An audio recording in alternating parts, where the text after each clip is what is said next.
चलिए भाई, हम लोग डिस्कस करेंगे बीआरटी क्वेश्चन नंबर 51।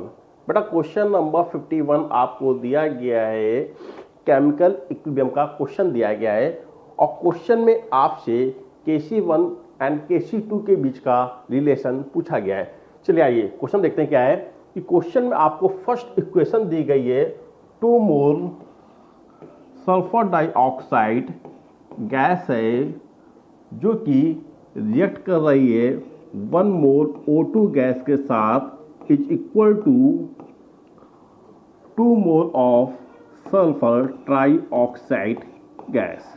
बेटा इसके लिए आपको Kc1 की वैल्यू दी गई है, Kc1 इज इक्वल टू आपको दिया गया है 278। अच्छा भाई, अब आपको सेकंड इक्वेशन दी गई है, sulphur trioxide in a gases form is equal two sulphur dioxide gas plus 1/2 mole of O2 gas. और बेटा क्वेश्चन में आपसे इस इक्वेशन के लिए Kc2 की वैल्यू पूछी गई है। अच्छा भाई यहाँ पे आप देखेंगे कि दोनों जो इक्वेशन आपको दी गई है ये मोड ऑफ द राइटिंग है। आप जानते हैं कि Kc को 3 फैक्टर अफेक्ट कर सकते हैं। कौन कौन से? Mode of the writing, stoichiometric coefficient and temperature. ये 3 फैक्टर ऐसे होते हैं जो Kc को अफेक्ट करते हैं। तो बेटा इस क्वेश्चन में आपको mode of the writing the गई है। यदि मोड ऑफ द राइटिंग आपको दिया गया है तो Kc1 Kc2 के इनवर्स होगा। ओके, आइए क्वेश्चन सॉल्व करते हैं। भाई यहाँ पे आपने देखा कि जो प्रोडक्ट है वो रिएक्टेंट है और जो प्रोडक्ट है वो बन गया, जो रिएक्टेंट है वो बन गया product. That's mean this is a mode of the writing. तो इनके बीच में रिलेशन हो जाएगा Kc2 is equal to 1/Kc1।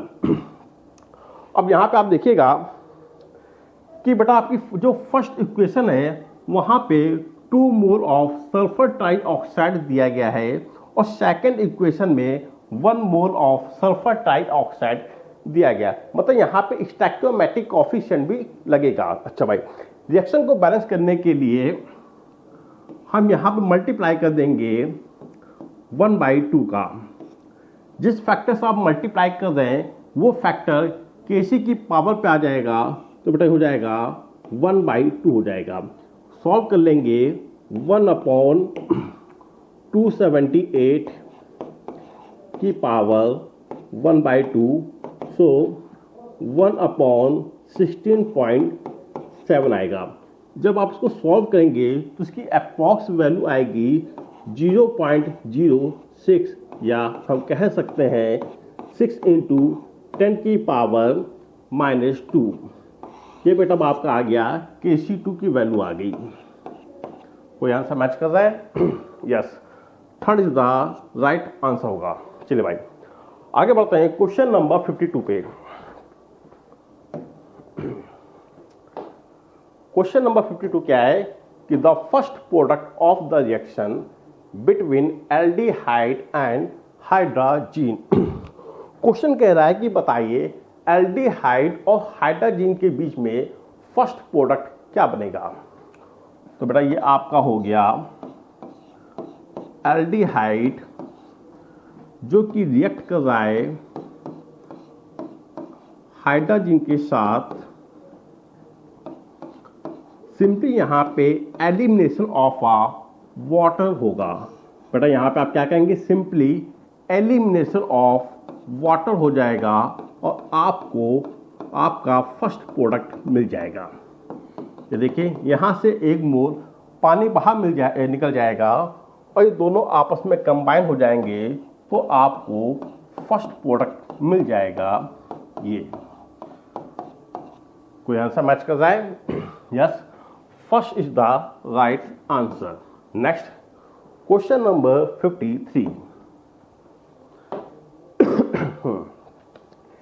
AlF3 is a soluble in HF only in a presence of a KF। आइए बेटा देखिए, जो AlF3 होता है ये इनसोल्यूबल होता है इन एनहाइड्रस HF में। ऐसा क्यों होता है? एक्चुअल में होता क्या है कि जो एनहाइड्रस HF होता है, बिकॉज इट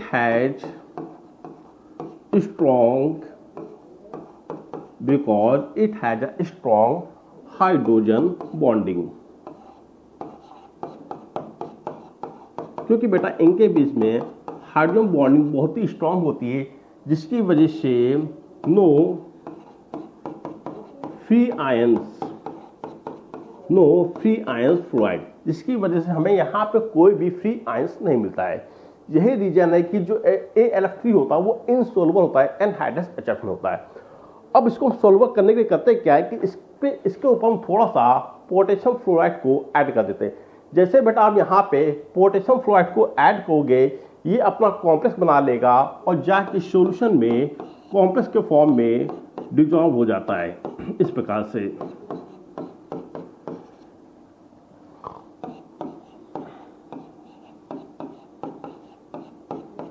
ये अपना कॉम्प्लेक्स बना लेगा और जाके सॉल्यूशन में डिसॉल्व हो जाएगा।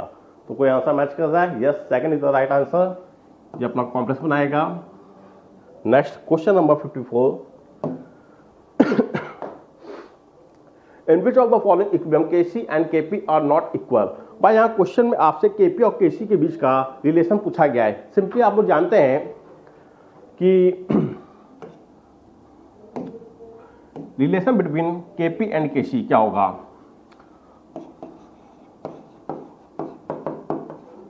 Relation between Kp and Kc क्या होता है? सुनिए भाई, if delta n equal to 0, यदि डेल्टा n की वैल्यू 0 है, so then Kp is equal to Kc। If delta n is not equal to 0, then Kp is not equal to Kc। तो बेटा कुल मिला के हमें इस क्वेश्चन में डेल्टा n की वैल्यू निकालनी पड़ेगी। जिस ऑप्शन में डेल्टा n की वैल्यू 0 के इक्वल नहीं होगी, वहां पर Kp Kc के इक्वल नहीं होगा। ठीक है, आइए फर्स्ट ऑप्शन को चेक करते हैं। भाई यहाँ पे प्रोडक्ट साइड पे आपको 2 मोल दिए गए हैं और बेटा रिएक्टेंट साइड में भी आपको 2 मोल दिए गए हैं। जब आप यहाँ पे डेल्टा n की वैल्यू निकालेंगे तो बेटा डेल्टा n की वैल्यू आएगी 0, और अगर डेल्टा n की वैल्यू होगी 0, सो बेटा Kp इक्वल टू Kc के इक्वल हो जाएगा। मतलब first option is a wrong. Second बात कर लेते हैं। भाई यहाँ पे भी आपको 2 मोल दिए गए हैं और बेटा रिएक्टेंट साइड में भी आपको 2 मोल दिए गए, तो बेटा यहाँ पे भी डेल्टा n की वैल्यू आएगी 0। थर्ड ऑप्शन देखते हैं। प्रोडक्ट साइड 2 मोल, रिएक्टेंट साइड 2 मोल, तो बेटा यहाँ पे भी डेल्टा n की वैल्यू आएगी 0। थर्ड ऑप्शन भी आपका हो गया गलत है। अब बात कर लेते हैं फोर्थ ऑप्शन की। बेटा फोर्थ ऑप्शन में आपको हेटेरोजीनियस रिएक्शन दी गई है। हेटेरोजीनियस रिएक्शन दिया गया है, तो बेटा यहाँ पे जो सॉलिड होगा इसको हम लोग कंसीडर नहीं करेंगे। हम यहाँ निकालेंगे डेल्टा n की वैल्यू निकालेंगे, तो बेटा यहाँ पे जो डेल्टा n की वैल्यू होगी 0 से कुछ ना कुछ ज़्यादा होगी। तो बेटा यहाँ पे डेल्टा n की वैल्यू 0 नहीं होगी, तो बेटा यहाँ पे Kp is not equal to हो जाएगा Kc। Yes, fourth is the right answer. ठीक है, चलिए भाई आगे बढ़ते हैं। नेक्स्ट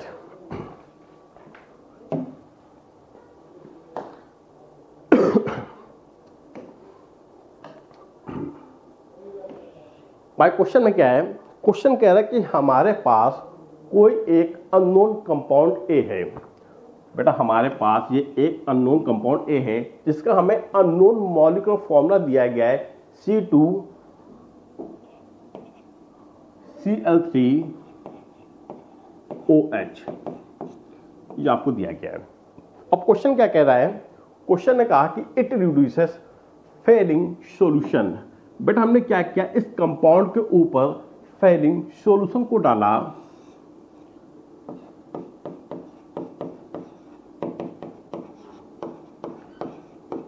फैलिंग सॉल्यूशन होता है क्यूप्रिक ऑक्साइड होता है।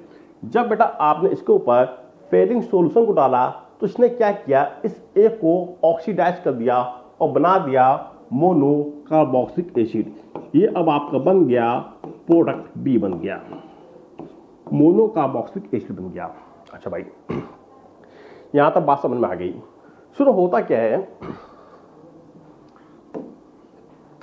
बेटा, जो फैलिंग सॉल्यूशन होता है ये सिर्फ और सिर्फ ऑक्सीडाइज करता है, ये सिर्फ और सिर्फ ऑक्सीडाइज करता है एलिफैटिक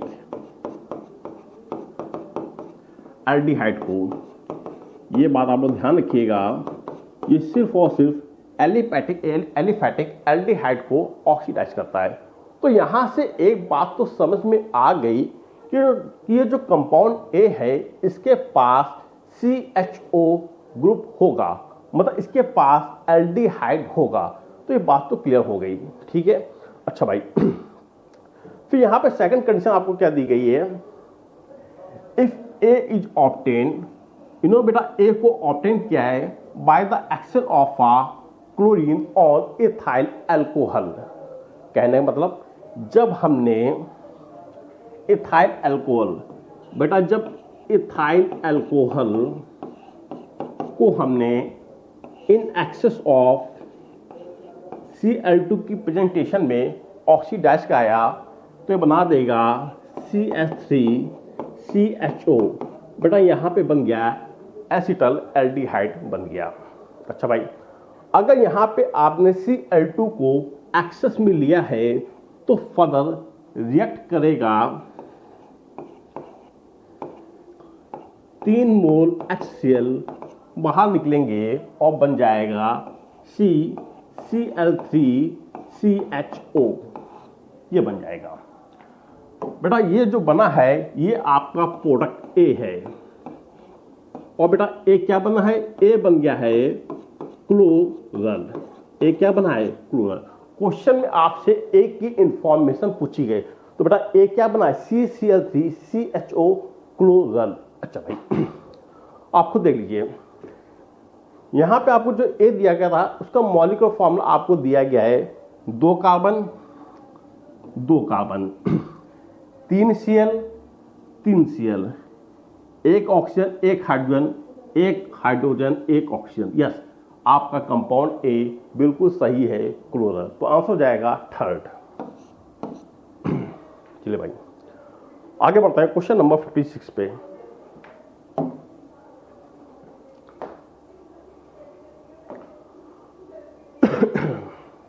भाई क्वेश्चन नंबर 56 क्या है, क्वेश्चन कह रहा है कि हमारे पास 20 litre container at a 40 kelvin temperature दिया गया, contains CO2 gas at a pressure of 0.4 atmosphere and excess of strontium oxide. Negate the volume of a solid, ठीक है, अच्छा कोई बात नहीं। The volume of the container is now decreased by moving the movable piston। आइए समझते हैं question क्या कह रहा है आपसे। क्वेश्चन कह रहा है बेटा हमारे पास कोई एक कंटेनर है, इस कंटेनर में केमिकल रिएक्शन हो रही है जहां पे हमें CO2 गैस मिली है। इसके अंदर क्या है, CO2 गैस है। अच्छा भाई, और क्वेश्चन ने कहा है कि इस कंटेनर का जो वॉल्यूम है, कुल मिला के जो इनिशियल वॉल्यूम है वो आपको दिया गया है 20 लीटर आपको दिया गया है, ठीक है, ये आपको दिया गया है। और क्वेश्चन ने क्या कहा भाई, टेम्परेचर जो आपको दिया गया है T1 400 केल्विन दिया गया है, और क्या क्या कंडीशन है, और इनिशियल प्रेशर P1 आपको गिवन है 0.4 एटमॉस्फेयर दिया गया है। ठीक भाई, यहां तक कंडीशन हमें समझ में आ गई। क्वेश्चन कह रहा है कि जो कंटेनर है बेटा इसके ऊपर मैंने लगा रखा है पिस्टन। क्या लगा है, पिस्टन लगा रखा है, ये पिस्टन मैंने लगा दिया। अच्छा भाई, आगे क्वेश्चन ने क्या कहा है, by moving the movable piston fitted in the container the maximum volume of the container when pressure of CO2 attains. अच्छा भाई, क्वेश्चन कह रहा है कि जब आप इस पिस्टन को नीचे की तरफ दबाओगे, जब आप पिस्टन को नीचे लेके आओगे तो वॉल्यूम तो कम होगा ना, वॉल्यूम क्या हो जाएगा, वॉल्यूम डिक्रीज हो जाएगा और प्रेशर मैक्सिमम हो जाएगा। जैसा कि आप लोग जानते हैं कि PV इक्वल टू nRT। बेटा अगर वॉल्यूम इंक्रीज करेगा तो प्रेशर डिक्रीज कर जाएगा, है ना, या वॉल्यूम डिक्रीज करेगा तो प्रेशर इंक्रीज कर जाएगा। जब वॉल्यूम डिक्रीज करेगा तो जाहिर सी बात है उसका उस समय प्रेशर होगा मैक्सिमम। तो बेटा यहाँ पे क्वेश्चन में आपसे वॉल्यूम V2 पूछा गया है एट हाई प्रेशर पे। क्वेश्चन में आपसे फाइनल वॉल्यूम V2 पूछा गया है एट अ हाई प्रेशर पे पूछा गया है। आइए अब यहाँ पे कंडीशन क्या दी गई। अब यहाँ पे क्वेश्चन में आपको केमिकल रिएक्शन दी गई है। तो सबसे पहले यहाँ पे अब आप CO2 गैस का फाइनल प्रेशर निकाल लेते हैं, ठीक है। आइए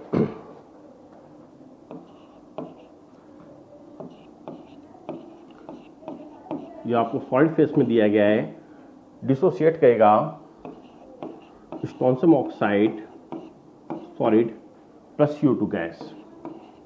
ये आपको इक्वेशन गिवन है और बेटा इसके लिए आपको Kp की वैल्यू गिवन है 1.6 एटमॉस्फेयर दिया गया है। अच्छा भाई यहाँ पे जो आपको कंडीशन दी गई वो आपको इक्विलिब्रियम पे दी गई है। सो Kp इक्वल टू हो जाएगा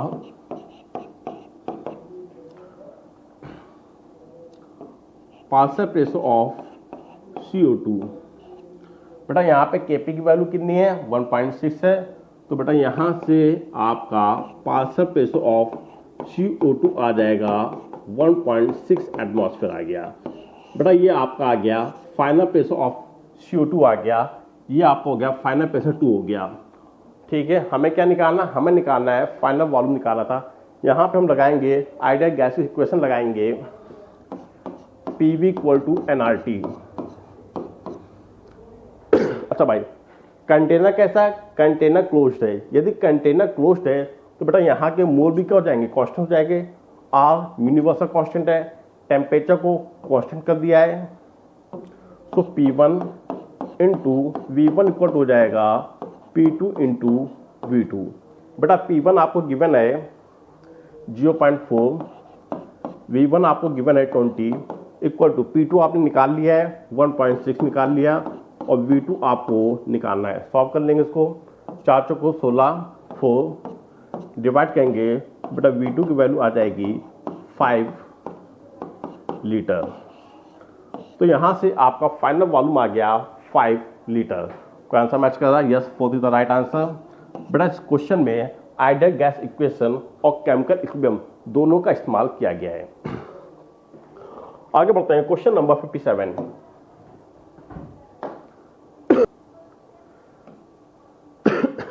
The product formed by the reaction of an aldehyde with a primary amine।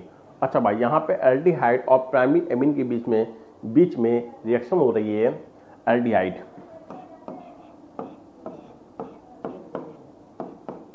बेटा आपका एल्डिहाइड हो गया,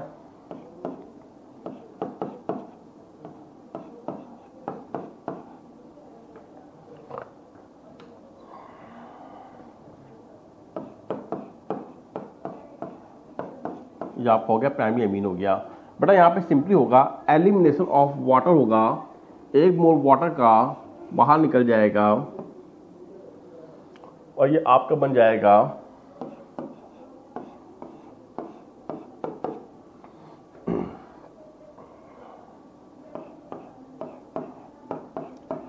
स्किफ बेस। बेटा ये कहलाता है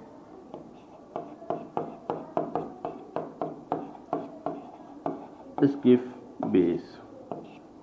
कौन सा मैच कर रहा है? Yes, first the right answer हो जाएगा। ये आपका बन जाएगा स्किफ बेस बन जाएगा। नेक्स्ट,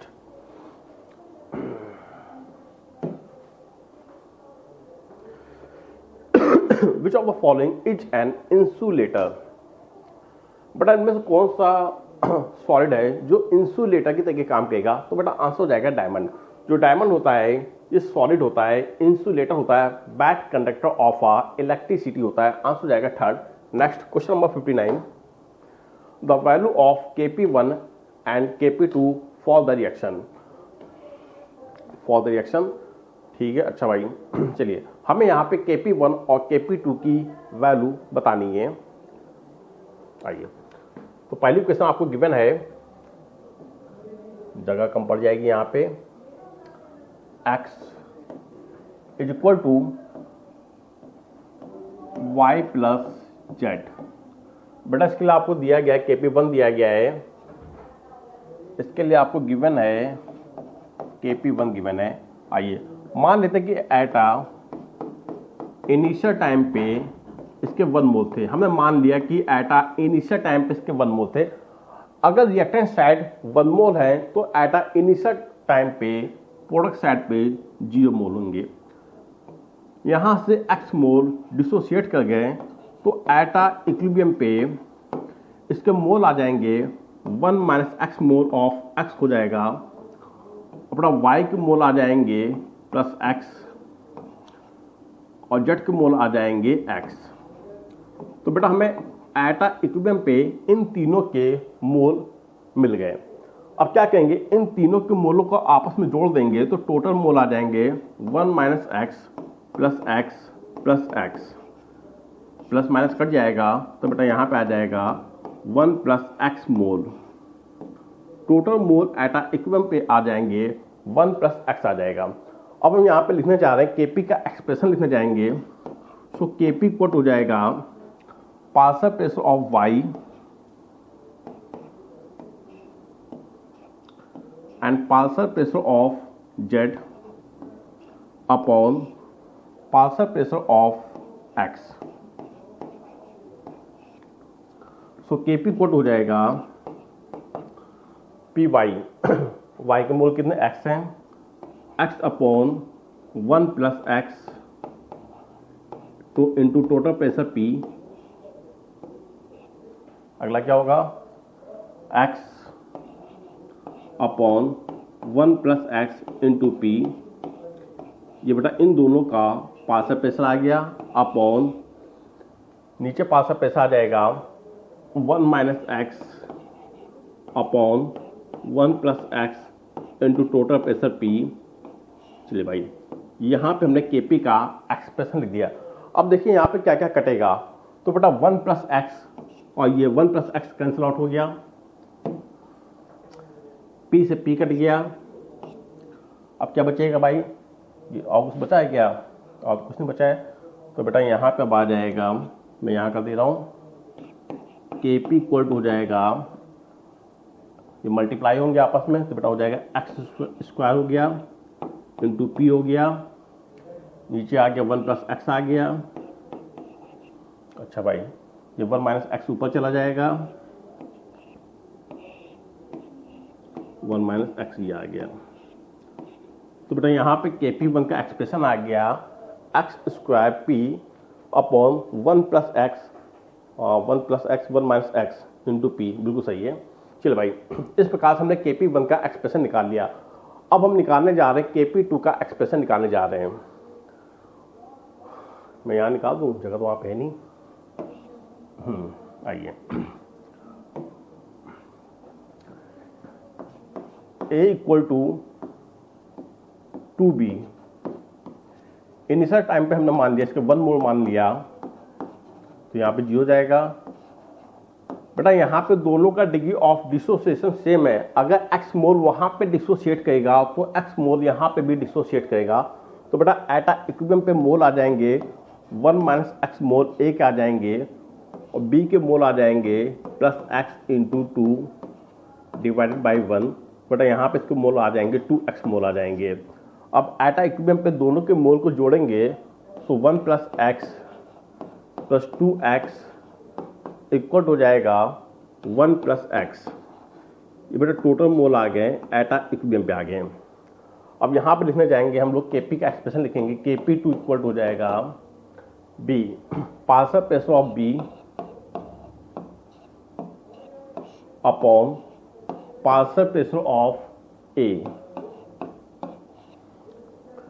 चलिए पहले लिखते हैं, पार्शियल प्रेशर ऑफ B के मोल कितने आ गए, 2x आ गया, 2x हो गया अपॉन टोटल मोल कितना है 1 प्लस एक्स है, 1 प्लस एक्स हो गया इंटू पी हो गया।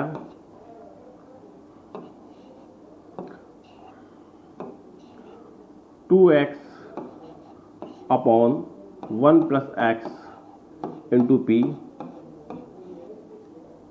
डिवाइडेड बाई ए का पार्शियल प्रेशर कितना होगा भाई यहाँ पे 1 minus x upon 1 plus x into P. चलिए भाई इसको सॉल्व कर लेते हम लोग। तो 1 प्लस एक्स से 1 प्लस एक्स कैंसिल आउट हो गया, पी से पी कैंसिल आउट हो गया। बेटा इसको सॉल्व कर लेंगे तो यहाँ पे आपको Kp2 की वैल्यू आ जाएगी। तो बेटा यहाँ से आपका Kp2 आ जाएगा 2x इंटू 2x, बेटा ये हो जाएगा 4x square into P divided by 1 plus x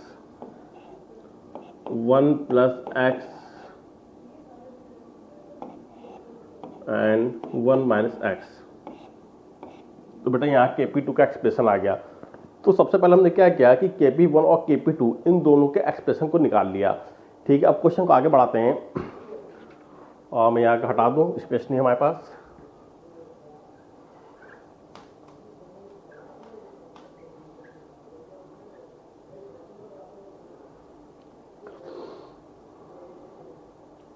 Kp1 और Kp2 दोनों आ गया, ठीक ओके। चले भाई, सो Kp1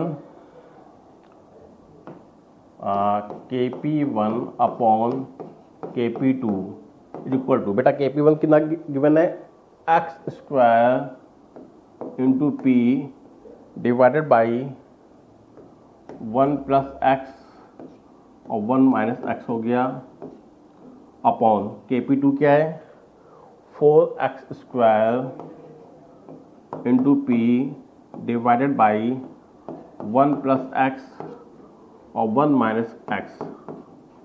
ठीक बेटा, अब बेटा ये वैल्यू तो क्या होगी, आपस में कैंसिल आउट हो जाएगी। ये दोनों क्या हो गए, आपस में कैंसिल आउट हो गए। बेटा इसको P1 मान लो, इसको P2 हो गया। ठीक है, एक्स स्क्वायर से एक्स स्क्वायर कट गया, तो बेटा यहाँ पे आपका आ जाएगा Kp1 अपॉन Kp2 इक्वल हो जाएगा P1 अपॉन 4P2 आ जाएगा। ठीक है, अब बेटा यहाँ पे Kp1 और Kp2 का आपको रेशियो गिवन है 9:1 गिवन है।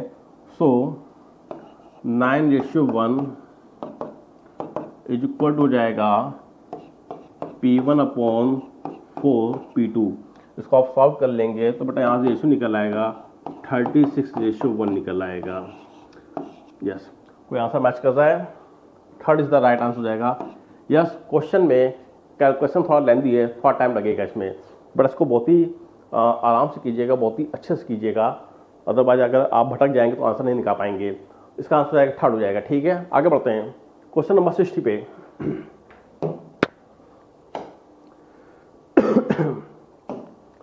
भाई क्वेश्चन नंबर 60 क्या है कि the product form in the aldol condensation is a. Aldol condensation होता क्या है, पहले आप इस बात को समझेंगे कि एल्डोल कंडेंसेशन होता क्या है।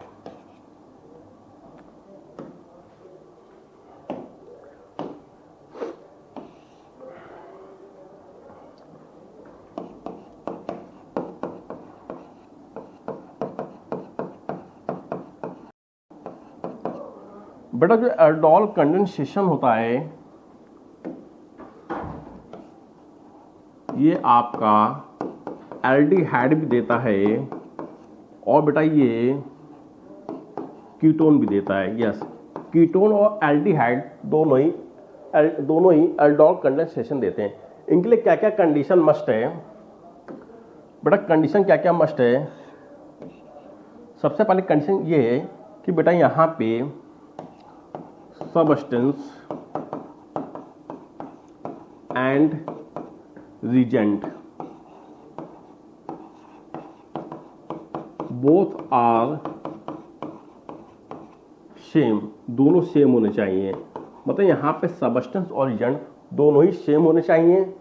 सेकंड कंडीशन है मस्ट बी अल्फा हाइड्रोजन। बेटा इनके पास alpha hydrogen must be present होने चाहिए। और थर्ड कंडीशन होती है कि यहाँ पे हम लेते हैं डाइल्यूट बेस।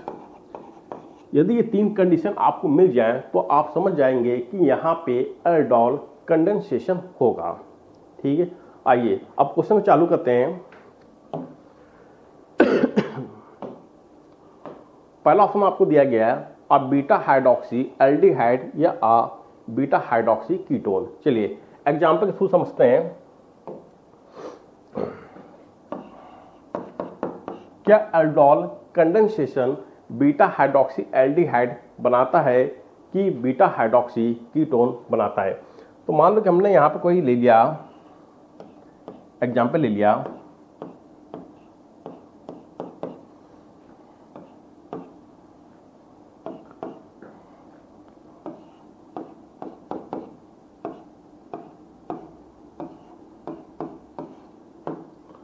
बेटा यहाँ पे देखिए, यहाँ पे जो मैंने लिया है सबस्टेंस और रीजन दोनों को मैंने सेम लिया है। बेटा इसको एक को मान लो आप सबस्टेंस, इसको हमने मान लिया सबस्टेंस, तो बेटा दूसरा वाला हो जाएगा रीजेंट, दूसरा आपका हो जाएगा रीजेंट हो जाएगा। अब देखिए बेटा यहाँ पे आपका फंक्शनल ग्रुप लगाए, फंक्शनल ग्रुप से लगाए मिथाइल लगाए, और बेटा यहाँ पे अल्फा कार्बन लगाए, अल्फा कार्बन लगे हाइड्रोजन कहलाते हैं, अल्फा हाइड्रोजन कहलाते हैं।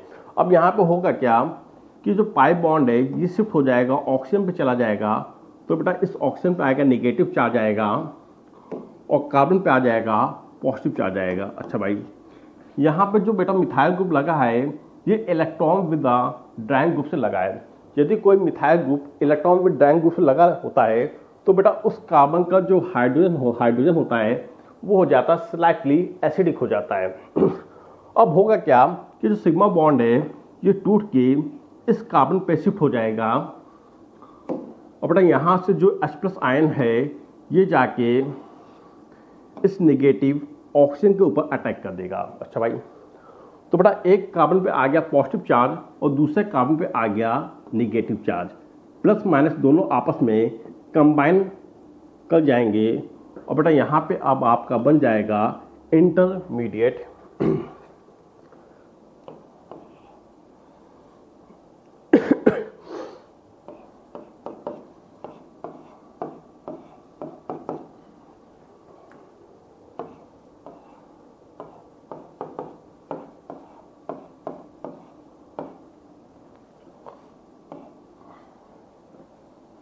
देख भाई ये बेटा आपका बन गया इंटरमीडिएट बन गया। देखिए यहाँ पे आपका फंक्शनल ग्रुप हो गया, फंक्शनल ग्रुप के जस्ट बगल वाला कार्बन कहलाता है अल्फा कार्बन कहलाएगा, और अल्फा कार्बन के जस्ट बगल वाला कार्बन कहलाता है बीटा कार्बन कहलाता है। जो बीटा कार्बन है उससे एक OH ग्रुप लगा है तो बेटा कहलाएगा beta hydroxy carbonyl compound, beta hydroxy carbonyl compound. यदि आप पे बनने वाला इंटरमीडिएट एल्डिहाइड होगा तो ये कहलाएगा बीटा हाइड्रोक्सी एल्डिहाइड, और यदि बनने वाला इंटरमीडिएट कीटोन होगा तो कहलाएगा बीटा हाइड्रोक्सी कीटोन। यस, जो एल्डोल कंडेंसेशन होते हैं ये बेटा बीटा हाइड्रोक्सी या बीटा हाइड्रोक्सी कीटोन दोनों ही दे सकते हैं। ठीक है, तो आंसर क्या हो जाएगा? फर्स्ट। चलिए भाई आगे बढ़ते हैं क्वेश्चन नंबर 61 पे।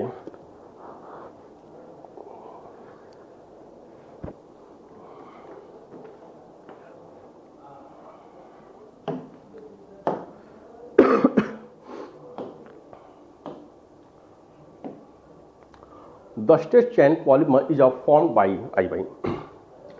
बेटा यहाँ पे हमें स्ट्रेट चेन ऑफ पॉलीमर का फॉर्मेशन करना है, कैसे पॉसिबल होगा? तो बेटा यहाँ पे सबसे पहले हम लोग क्या करते हैं कि हम लोग लेते हैं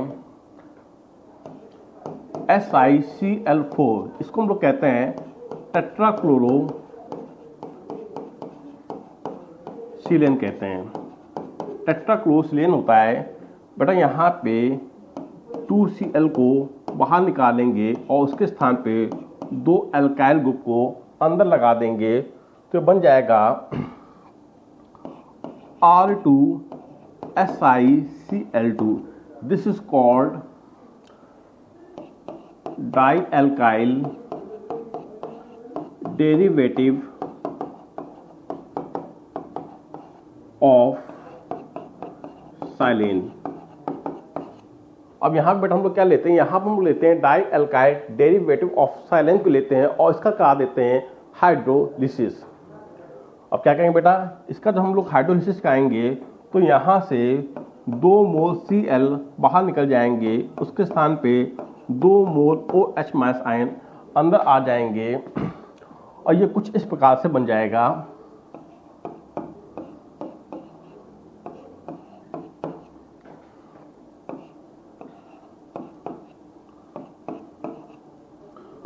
हमने इसके 2 से ज्यादा मोल ले लिए हैं।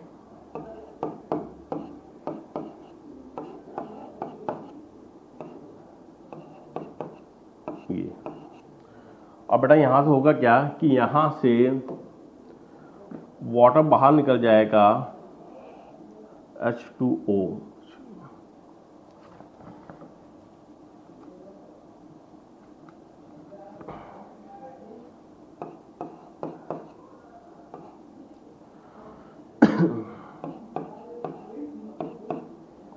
बेटा यहां से ये वाटर बाहर निकल जाएगा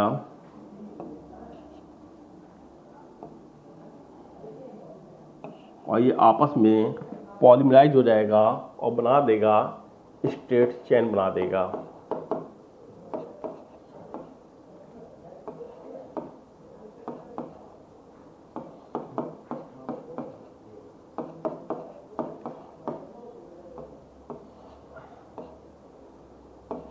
इस प्रकार से बना देगा, नीचे जगह कम तो बना नहीं पाए सही से, ठीक है, इस प्रकार बना देगा। तो कोई आंसर मैच कर रहा है। यहाँ पर हमने लिया है di alkyl derivative of a silane लिया है। यस, थर्ड ऑप्शन में बेटा di alkyl derivative of silane लिया गया है, जिसका कहा दिया गया हाइड्रोलिसिस कहा दिया गया है।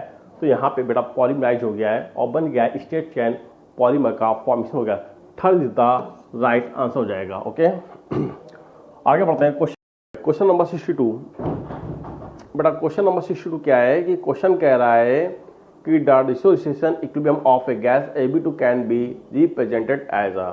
क्वेश्चन में आप यहाँ पे आपको इक्वेशन दी गई है, the degree of dissociation is x and is a small compare to 1। अच्छा भाई, और क्वेश्चन ने यहाँ पे अब आपसे डिग्री ऑफ डिसोसिएशन की जानकारी मांगी है। बेटा यहाँ पे हमें डिग्री ऑफ डिसोसिएशन बताना है। बोर्ड में जगह नहीं है, चलिए आइए।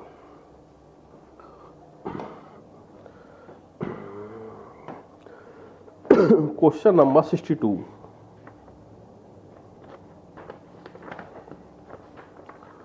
हमें इक्वेशन दी गई है, twice Ab2 in a gaseous form is equal to twice Ab in a gaseous form plus B2 gas दी गई है। चलिए भाई क्वेश्चन को सॉल्व करते हैं। बेटा मान लिया कि एटा इनिशियल टाइम पे हमने इसके 1 मोल मान लिए, ठीक है। अच्छा भाई 1 मोल मान लिया, माना कि यहाँ से x मोल डिसोसिएट कर गए, तो बेटा एटा इक्विलिब्रियम पे इसके मोल आ जाएंगे 1 माइनस x मोल आ जाएंगे। यहाँ पे देखते हैं भाई एटा इनिशियल टाइम पे प्रोडक्ट साइड मोल क्या होंगे, 0 जाएंगे। अब यदि x मोल डिसोसिएट कर रहे हैं तो बेटा यहाँ पे कितने मोल का फॉर्मेशन होगा, यहाँ पे भी x मोल का फॉर्मेशन होगा। तो बेटा x मोल हमें यहाँ मिल जाएंगे और बेटा यहाँ पे मिलेंगे। जब 2 मोल इसके जाते हैं तो 1 मोल B2 मिलता है। यदि x मोल जाएगा तो बेटा यहाँ पे हमें मिलेंगे x/2 मोल B2 मिल जाएंगे। तो एटा इक्विलिब्रियम पे हमने इन तीनों के मोलों को निकाल लिया। आइए इन तीनों के मोलों को आपस में जोड़ते हैं। तो 1 + x प्लस का x/2 सॉरी 1 - x है, 1 - x plus x plus x/2 मोल। तो बेटा प्लस माइनस कैंसिल आउट हो जाएगा और यहाँ पे आपके टोटल मोल आ जाएंगे x/2 + 1। ये बेटा अब आपके एटा इक्विलिब्रियम पे टोटल मोल आ गए, ठीक है। अब हम लोग लिखेंगे इसके लिए केपी का एक्सप्रेशन लिखेंगे। सो केपी इक्वल टू हो जाएगा partial pressure of A B, partial pressure of A B की power 2 into partial pressure of B 2 की power 1 divided by partial pressure of A B 2 की पावर 2। सो बेटा यहाँ पे ए बी का जो पार्शियल प्रेशर हो जाएगा कितना हो जाएगा, ए बी का x mole, x divided by 1 plus x by 2 into total pressure P, फिर से आ जाएगा x upon 1 plus x divided by 2 into P, total pressure P हो गया। B2 के लिए क्या है, x बाई 2 मोल है। सो x by 2 mole divided by 1 plus x by 2 into total pressure P, नीचे क्या आ जाएगा, AB2 के कितने मोल मिले हमें, 1 minus x divided by 1 plus x by 2 into total pressure P, कितने, 2 मोल हैं। सो 1 minus x upon 1 plus x divided by 2 into P. बेटा यहाँ पर हमने केपी का एक्सप्रेशन लिख दिया है, यहाँ पर हमने केपी का एक्सप्रेशन निकाल लिया है, ठीक है। अब देखिए इस क्वेश्चन को सॉल्व करते हैं, क्या क्या कटेगा इसमें। 1 प्लस एक्स बाई 2, बेटा ये वैल्यू आपस में कैंसिल आउट हो गई, पी से पी चला गया, ठीक है। 1 प्लस एक्स बाई 2, ये दोनों आपस में कैंसिल आउट हो गए, पी से पी चला गया। तो बेटा यहाँ पे जो केपी का एक्सप्रेशन निकल के आएगा, इसको मैं हटा दे रहा हूँ। तो यहाँ से आपका जो केपी का एक्सप्रेशन निकल आएगा, केपी इक्वल टू क्या बचा, ये दोनों आपस में मल्टीप्लाई होंगे तो हो जाएगा एक्स स्क्वायर हो जाएगा इंटू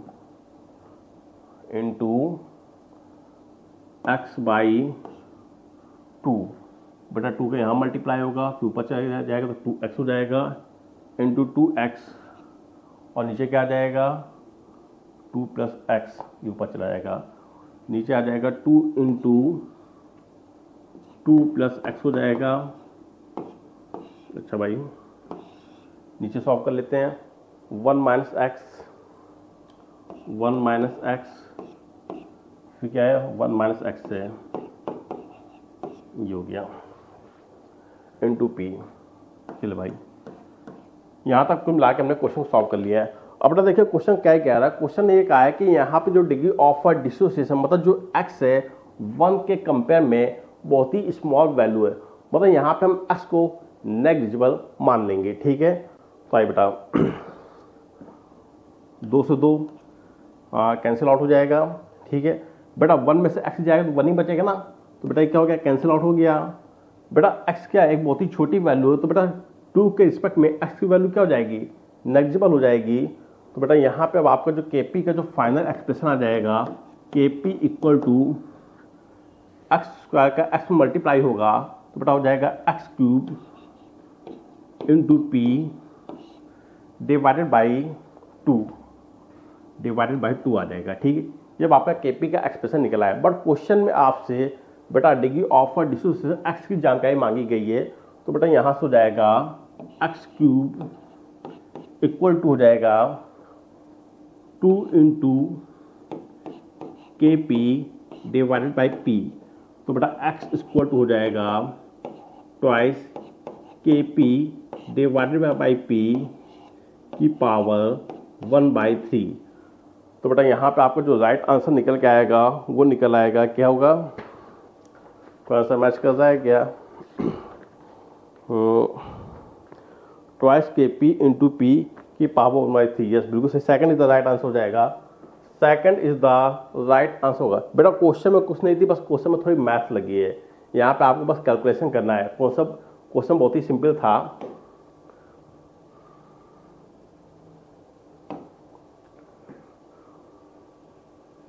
चलिए भाई, तो बेटा इसका आंसर हो जाएगा सेकंड, इसका आंसर हो जाएगा 62 का second is the right answer हो जाएगा। आगे बढ़ते हैं।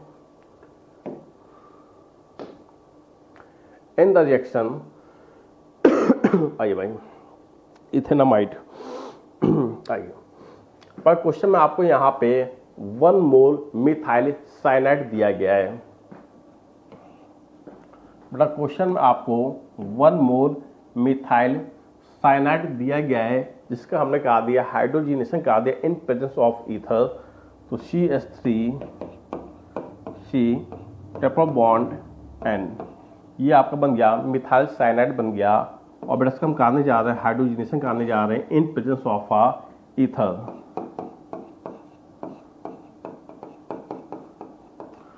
तो यहाँ पे होगा क्या कि बेटा यहाँ पे एक पाई बॉन्ड टूटेगा और दोनों तरफ आप एक एक हाइड्रोजन दे देंगे। एक हाइड्रोजन ने यहाँ पे दे दिया, एक हाइड्रोजन यहाँ पे दे दिया, तो यहाँ पे आपको जो इंटरमीडिएट बनेगा वो बन जाएगा CH3 single bond CH double bond NH। ये बेटा आपका बन गया इमीन, इसे कहते हैं इमीन कहते हैं, ठीक है। फिर हमने क्या किया, सेकंड स्टेप में बेटा हमने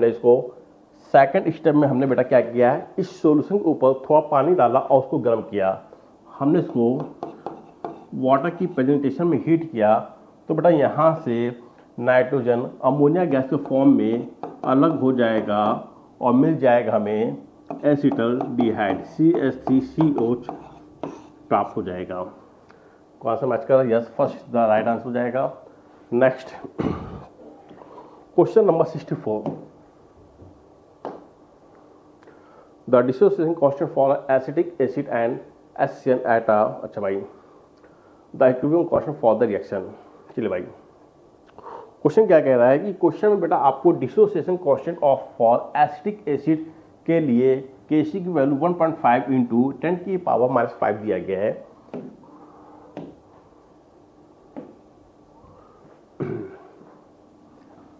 फर्स्ट इक्वेशन में यहां लिखने जा रहा हूं फॉर एसिटिक एसिड के लिए CH3COOH, बेटा वीक एसिड होगा, डिसोसिएट कर जाएगा CH3COO minus plus H plus ion में। तो बेटा यहाँ के लिए आपको Kc1 की वैल्यू दी गई है, कितनी दी गई है 1.5 इंटू 10⁻⁻5, ये आपको वैल्यू गिवन है 1.5 इंटू 10⁻⁻5 गिवन है। सेकंड इक्वेशन आपको दी गई है हाइड्रोजन साइनाइड। बेटा हाइड्रोजन साइनाइड भी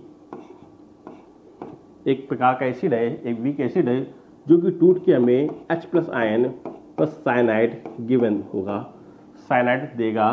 तो बेटा इसके लिए Kc की वैल्यू आपको गिवन है, Kc2 इक्वल हो जाएगा 4.5 इंटू 10⁻⁻10 है, 10 गिवन है, ठीक है। अब क्वेश्चन ने आपसे इस इक्वेशन के लिए Kc3 की वैल्यु पूछी है। तो बेटा यहाँ पे आपने देखा कि यहाँ पे लगेगा मोल ऑफ द राइटिंग है।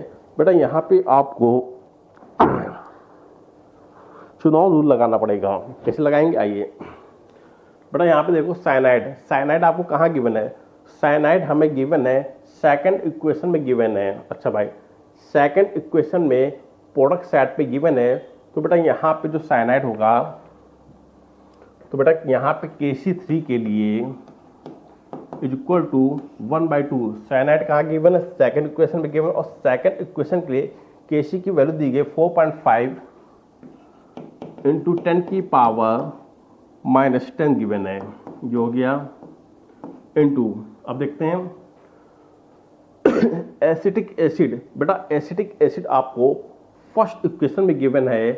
बेटा यहाँ भी रिएक्टेंट साइड पे और बेटा इस इक्वेशन में भी रिएक्टेंट साइड पे आपको गिवन है। तो बेटा फर्स्ट इक्वेशन के लिए Kc की वैल्यू आपको गिवन है 1.5 इंटू 10⁻⁻5। इसको सॉल्व कर लेंगे तो Kc3 की वैल्यू आ जाएगी 1.5 into 10⁻⁻5 divided by 4.5 into 10⁻⁻10। Solve कर लेंगे तो बेटा यहाँ से Kc3 की वैल्यू आएगी 1.5 इंटू 10 की पावर 5 डिवाइडेड बाई 4.5 सॉल्व करेंगे तो ये आ जाएगा अप्रॉक्स 3 इंटू 10 की पावर 4, 3 इंटू 10 की power 4, third is the right answer हो जाएगा। चलिए भाई आगे बढ़ते हैं।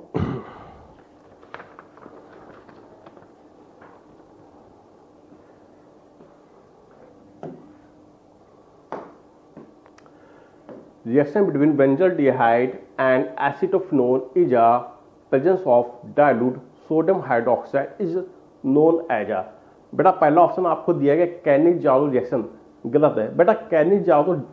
कैनिक-जारो तो पॉसिबल है ही नहीं भाई। कैनिक-जारो के लिए बेटा हम डाइल्यूट सोडियम हाइड्रोक्साइड नहीं लेंगे, बल्कि इसके लिए हम लेते हैं कंसंट्रेटेड बेस लेते हैं। कैसा लेते हैं?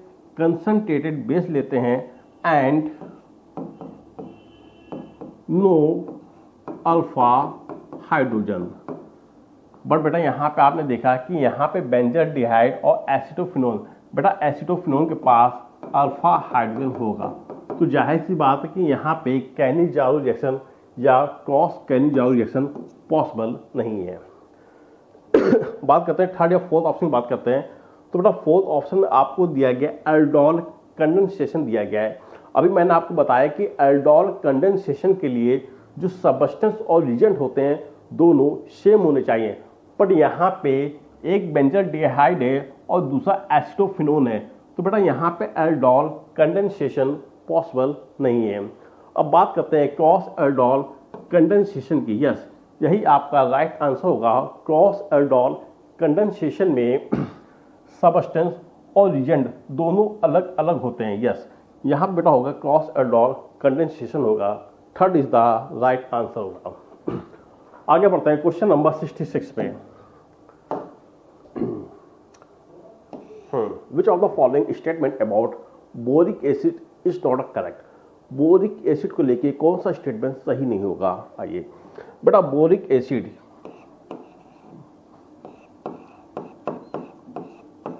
बेटा जो बोरिक एसिड होता है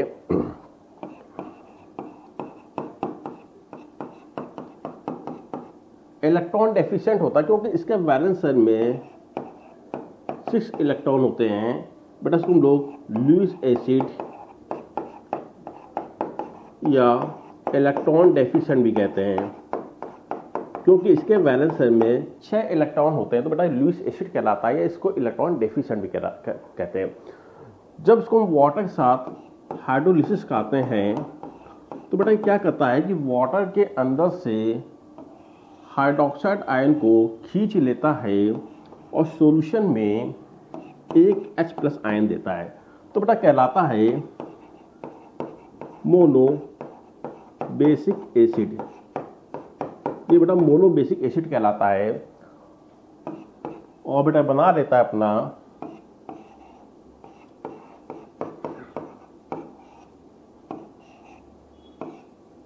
ये।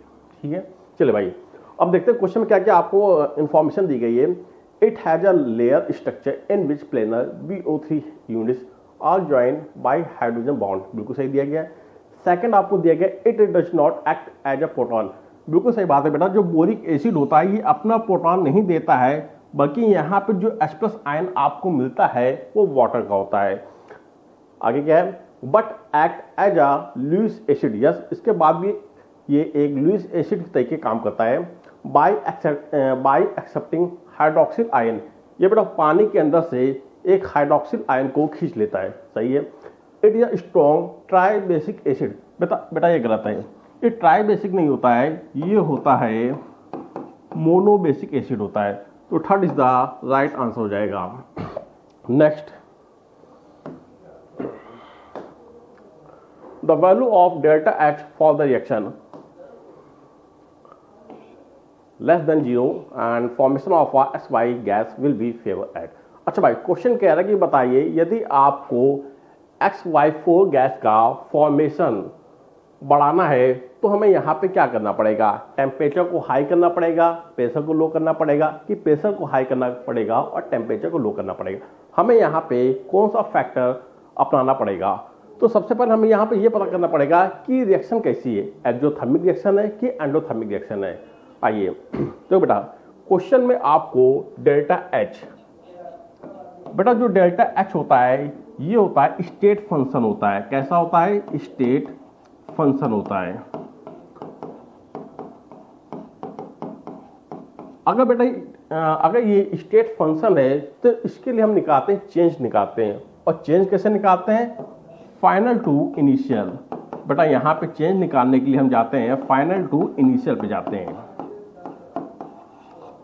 फाइनल टू इनिशियल निकालेंगे प्रोडक्ट के मोल माइनस रिएक्टेंट के मोल। तो बेटा यहाँ से आपका डेल्टा एच आ जाएगा, delta H equal to gases mole of product minus gases mole of reactant.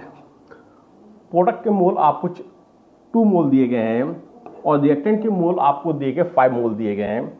बेटा यहाँ से आप लिए डेल्टा एच की वैल्यू आ जाएगी निगेटिव। जब आपकी डेल्टा एच की वैल्यू आ गई निगेटिव, जैसा कि आप लोग जानते हैं यदि डेल्टा एच की वैल्यू निगेटिव है तो बेटा जो रिएक्शन होती है वो हो जाती है एक्सोथर्मिक रिएक्शन हो जाती है। कैसी होगी? एक्सोथर्मिक रिएक्शन होगी। अच्छा भाई, रिएक्शन एक्सोथर्मिक है मतलब प्रोडक्ट साइड का टेम्परेचर ज़्यादा होगा। तो बेटा यहाँ का टेम्परेचर क्या हो गया? ज़्यादा हो गया। अच्छा भाई, अब देखिए प्रोडक्ट साइड आपको 2 मोल दिए गए हैं। प्रोडक्ट साइड 2 मोल हैं और बेटा रिएक्टेंट साइड आपको 5 मोल दिए गए। PV equal to NRT, PV equal to NRT, R universal constant, temperature T constant, volume V constant. तो बेटा जो प्रेशर होता है वो मोल एन के डायरेक्टली हो जाता है। जहां के मोल ज़्यादा वहां का प्रेशर भी ज़्यादा। तो बेटा हम कह सकते हैं कि यहाँ के मोल हैं कम तो बेटा प्रेशर भी होगा कम, और बेटा यहाँ के मोल हैं ज़्यादा तो बेटा प्रेशर भी होगा ज़्यादा। अब सुनिए, यदि आपको रिएक्शन को फॉरवर्ड डायरेक्शन में लेके जाना है तो यहाँ पे आप टेम्परेचर को कम करेंगे। जब आप टेम्परेचर को कम करेंगे तो एट इक्विलिब्रियम पे रिएक्शन आपके अपोजिट वर्क करेगी। हमने टेम्परेचर कम किया तो रिएक्शन वहां जाएगी जहां का टेम्परेचर होगा ज़्यादा। तो बेटा यहाँ पे आपको टेम्परेचर करना पड़ेगा कम, मतलब टेम्परेचर आप लेंगे लो लेंगे। अब बात कर लेते हैं प्रेशर की। चलिए भाई, बाय प्रोडक्ट साइड प्रेशर है कम। यदि अब आपने प्रेशर को बढ़ाया तो रिएक्शन वहां जाएगी जहां का प्रेशर होगा कम। तो बेटा यहाँ पे प्रेशर को आप इंक्रीज करेंगे तो हमारा जो आंसर हो जाएगा low temperature and high pressure, fourth is the right answer. आप समझ गए ना भाई? यदि आप प्रेशर को बढ़ाएंगे तो रिएक्शन वहां जाएगी जहां का प्रेशर होगा कम, और प्रोडक्ट साइड पे प्रेशर है कम तो रिएक्शन फॉरवर्ड डायरेक्शन में शिफ्ट हो जाएगी। तो हमारा आंसर हो जाएगा 4, high pressure and low temperature according to Lee Chatelier. Next, question number 68. Which of the following compound will give a yellow precipitate with iodine and alkali? जैसे ही question में आपने देखा कि यहाँ पे येलो प्रेसिपिटेशन हो रहा है with the help of iodine and alkali, तो आप समझ जाएंगे कि यहाँ पे हैलोफॉर्म टेस्टिंग होगी, हैलोफॉर्म रिएक्शन होगी। और बेटा हैलोफॉर्म रिएक्शन में यहाँ पे होगा आयोडोफॉर्म टेस्टिंग, आयोडोफॉर्म टेस्ट। जब कभी हैलोफॉर्म की बात आए तो आप समझ जाएंगे कि जो हैलोफॉर्म रिएक्शन होती हैं वो देती हैं कीटोन और एल्डिहाइड एंड सम्स अल्कोहल भी हैलोफॉर्म रिएक्शन देते हैं। बट हैलोफॉर्म रिएक्शन के लिए मस्ट बी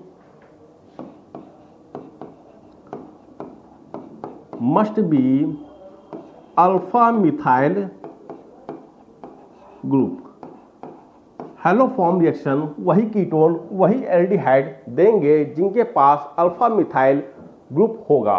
तो पहला ऑप्शन आपको दिया गया एसिटोफिनोन दिया गया है। आइए चेक कर लेते हैं क्या एसिटोफिनोन येलो प्रेसिपिटेट देगा।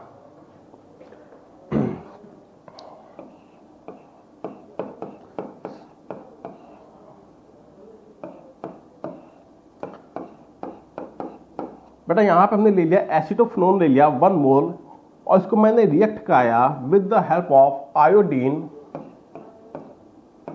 3 मोल ऑफ आयोडीन लिया in presence of base sodium hydroxide. तो बेटा सॉल्यूशन में आयोडोफॉर्म येलो कलर प्रेसिपिटेट हो जाएगा। यस, हमारा जो आंसर होगा वो हो जाएगा फर्स्ट हो जाएगा। जो एसिटोफिनोन है ये येलो प्रेसिपिटेशन देगा सॉल्यूशन में। Answer is the first. आगे बढ़ते हैं।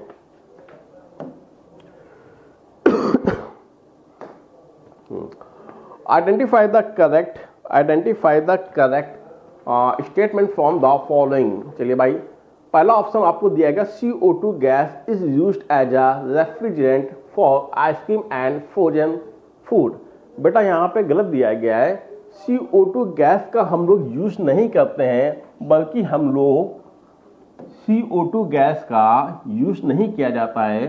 बेटा वहाँ पे यूज करते हैं सॉलिड CO2 का यूज करते हैं refrigerant for ice cream and frozen food में। तो पहला स्टेटमेंट आपका गलत हो गया। सेकंड वाला देखते हैं। The structure of carbon 60 contain 26 carbon member ring. बेटा रॉन्ग है। बेटा जो कार्बन 60 होता है ये 12 कार्बन मेंबर नहीं रखता है, बल्कि होता है 26 कार्बन मेंबर रिंग होती है। और बेटा यहाँ पे 20 नहीं होता है, ये होता है 12 मेंबर रिंग होती है। तो बेटा सेकंड स्टेटमेंट भी क्या हो गया, गलत हो गया। अगला देखते हैं। ZSM5 a type of zeolite, बिल्कुल सही दिया गया, is used to convert alcohol into gasoline. Yes, जब आप एल्कोहल पर ZSM5 को डालेंगे तो अल्कोहल कन्वर्ट हो जाता है गैसोलीन में। Yes, third option is the right, third statement is the right. आगे बढ़ते हैं। CO, बेटा यहाँ पे कोबाल्ट नहीं है, कार्बन मोनोऑक्साइड है। ठीक है, carbon monoxide is a colourless and odourless gas. बिल्कुल सही दिया गया है कि जो कार्बन मोनोऑक्साइड होती है बेटा एक कलरलेस होती है एंड अडरलेस होती है and almost insoluble of water होता है। तो यहां पे आपके C और D स्टेटमेंट सही दिए गए। आंसर हो जाएगा आपका फोर्थ। आगे बढ़ते हैं, क्वेश्चन नंबर 70 पे चलते हैं।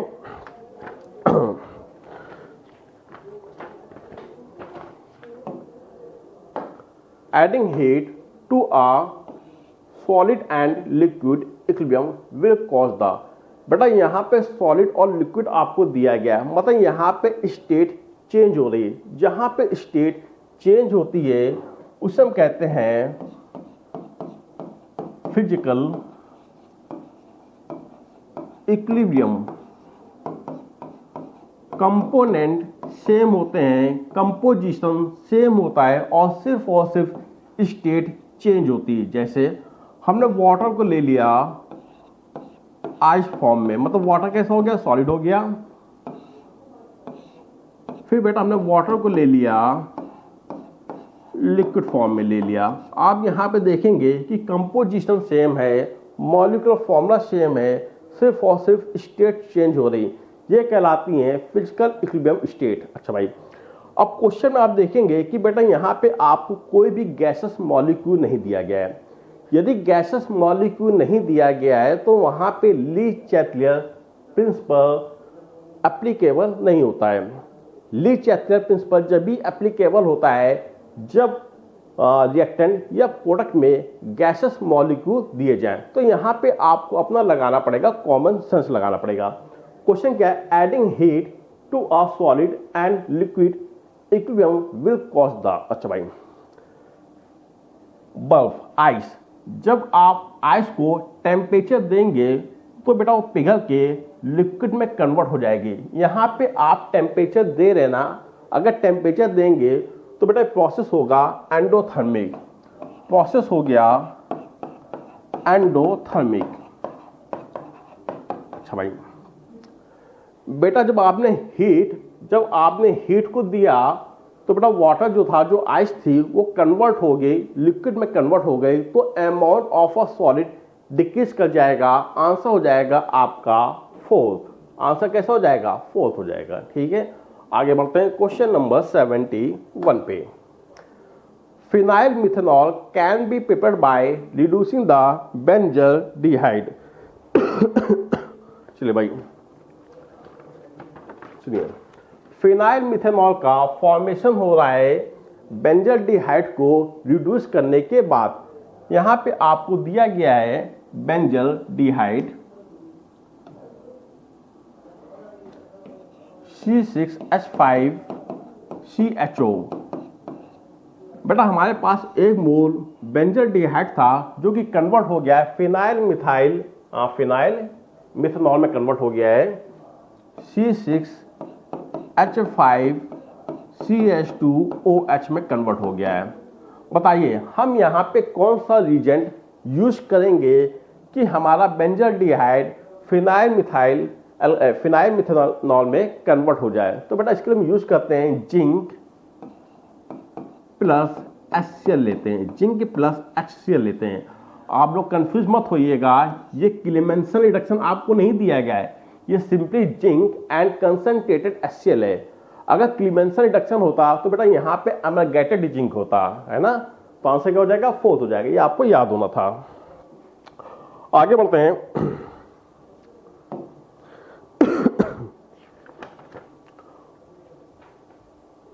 Question number 72। Question number 72 chemical equilibrium पे बेस्ड है और क्वेश्चन ने क्या कहा है कि if the concentration of a hydroxide ions in the reaction is a decrease by 1/। बच्चों जैसा कि आप लोग जानते हैं कि जो Kc होता है एट अ इक्विलिब्रियम पे, Kc पे आप कंसंट्रेशन को चाहे जितना बढ़ा लो चाहे जितना घटा लो, बट Kc पे कोई भी फर्क नहीं पड़ता है। इन्होंने क्या किया है कि एट अ इक्विलिब्रियम पे हाइड्रोक्साइड आयन की कंसंट्रेशन को 1/4 टाइम्स कम कर दिया है। आइए सबसे पहले हम लोग क्या करेंगे, Kc का लिखेंगे expression. So Kc equal to हो जाएगा प्रोडक्ट की concentration Fe plus 3 OH minus की पावर 3 डिवाइडेड बाई, अच्छा सॉलिड में दिया गया, कोई बात ही नहीं फिर तो। चलिए भाई अब यहां पे नो बेटा 1/4 टाइम्स इसको कम कर दिया। अगर 1/4 टाइम्स कम करोगे, जब ये बेटा ब्रैकेट के बाहर आएगा तो आएगा 1/64 टाइम्स। कुल मिला के यहाँ पे जो हाइड्रोक्साइड आयन है इसको हमने 1/64 टाइम्स कम कर दिया। अब जैसा कि आप लोग जानते हैं जब आप हाइड्रोक्साइड आयन की कंसंट्रेशन को डिक्रीज करेंगे तो Kc भी अफेक्टेड होगा, बट वो कौन सा रीजन है कि Kc को अफेक्ट नहीं होने देता है? तो बेटा अंडरस्टूड है कि यहाँ पे जो आपका Fe+3 है बेटा ये 64 टाइम्स बढ़ गया होगा। यस, ये 64 टाइम्स बढ़ गया होगा। जब ये बड़े ब्रैकेट के बाहर आएगा तो 64 की वैल्यू में ही आएगा और यहां से 64 कैंसिल आउट हो जाएगा और आपका Kc जो होगा वो अनअफेक्टेड रहेगा, रिमेन कांस्टेंट रहेगा। तो आंसर हो जाएगा 64 टाइम्स। यस, Fe+3 जो आयन है ये 64 टाइम्स बढ़ जाएगा। Next question number which of the following compound is used in a cosmetic surgery? बताइए कॉस्मेटिक सर्जरी में हम किस कंपाउंड का यूज करते हैं? बेटा आपको याद होना चाहिए कि कॉस्मेटिक सर्जरी में हम लोग सिलिकॉन्स का यूज करते हैं, सिलिकॉन्स का यूज किया जाता है। आगे बढ़ते हैं। Next question number 74 the oxidation of a toluene to benzaldehyde by chromyl chloride is a called. बेटा जैसा ही आपने क्वेश्चन में टॉलिन को देखा और साथ में आपने देखा क्रोमिल क्लोराइड को, तो आप तो समझ जाएंगे कि यहां पर बेंजल्डिहाइड का फॉर्मेशन होगा। टॉलिन ऑक्सीडाइज होके बेंजल्डिहाइड में कन्वर्ट हो जाएगी और ये रिएक्शन देती है इटार्ड रिएक्शन। कौन सी रिएक्शन देती है? इटार्ड रिएक्शन देती है। होगा क्या कि यहां पे आपने 1 मोल टॉलिन को लिया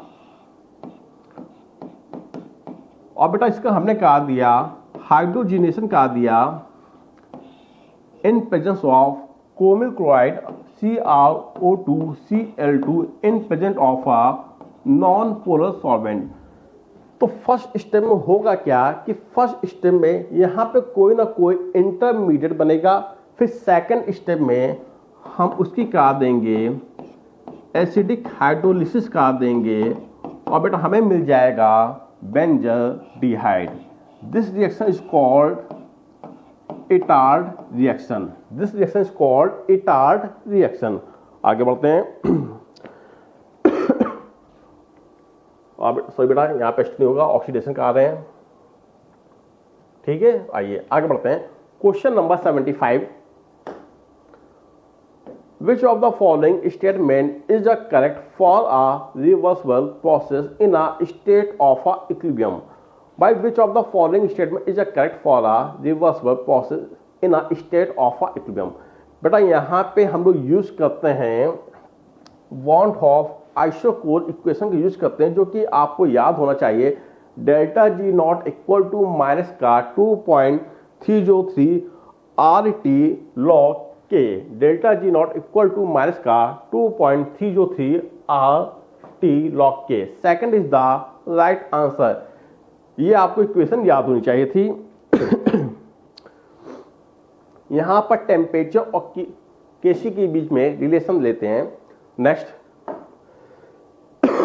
if the value of an equilibrium constant for a particular reaction is a 1.6 into 10 की power 12, then at a equilibrium the system will contain। अच्छा भाई, क्वेश्चन ने यहाँ पे आपको इक्विलिब्रियम कांस्टेंट की वैल्यू दे रखी है और क्वेश्चन ने आपसे पूछा कि बताइए रिएक्टेंट का अमाउंट ज्यादा होगा कि प्रोडक्ट का अमाउंट ज्यादा होगा एट अ इक्विलिब्रियम पे। तो बेटा यहाँ पे हम आपको फ्यू इंफॉर्मेशन देना चाहेंगे। वो कौन कौन सी इंफॉर्मेशन है?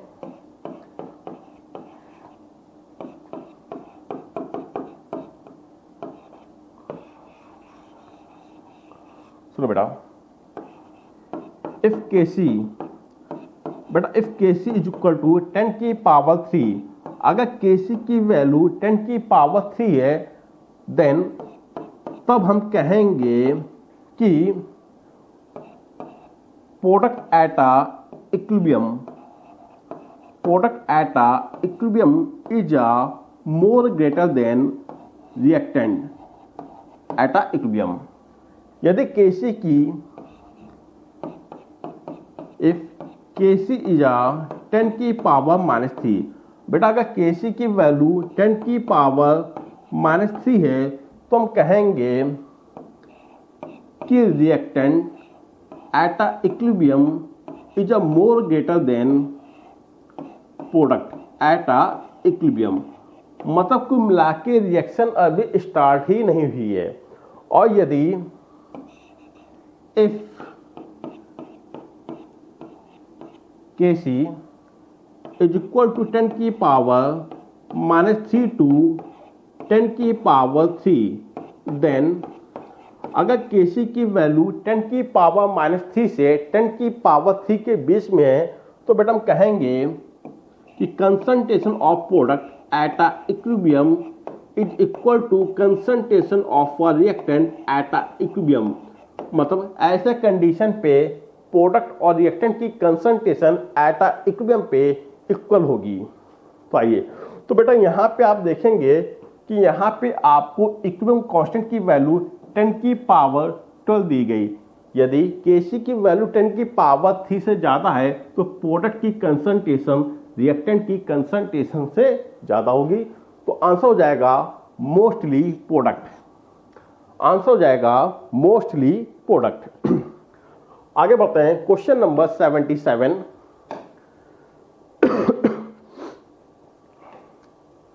क्वेश्चन क्या है कि the reagent which can be use to distinguish acetophenone from benzophenone. सुनो बेटा, हमारे पास दो अलग अलग कंटेनर हैं। इन दो अलग अलग कंटेनर में एक में एसिटोफिनोन है और दूसरे में बेंजोफिनोन है, बट हमें नहीं पता है किसमें एसिटोफिनोन है और किसमें बेंजोफिनोन है, ये हमें नहीं पता है। हमने क्या किया, इसके ऊपर डाला I2 in presence of sodium hydroxide. जिस कंपाउंड के पास अल्फा मिथाइल ग्रुप होगा वो जाके येलो कलर में प्रेसिपिटेट हो जाएगा और हम कहेंगे कि इसके पास अल्फा मिथाइल ग्रुप है, तो ये हो जाएगा एसिटोफिनोन और दूसरा वाला हो जाएगा बेंजोफिनोन। आइए करके दिखाते हैं। एसिटोफिनोन,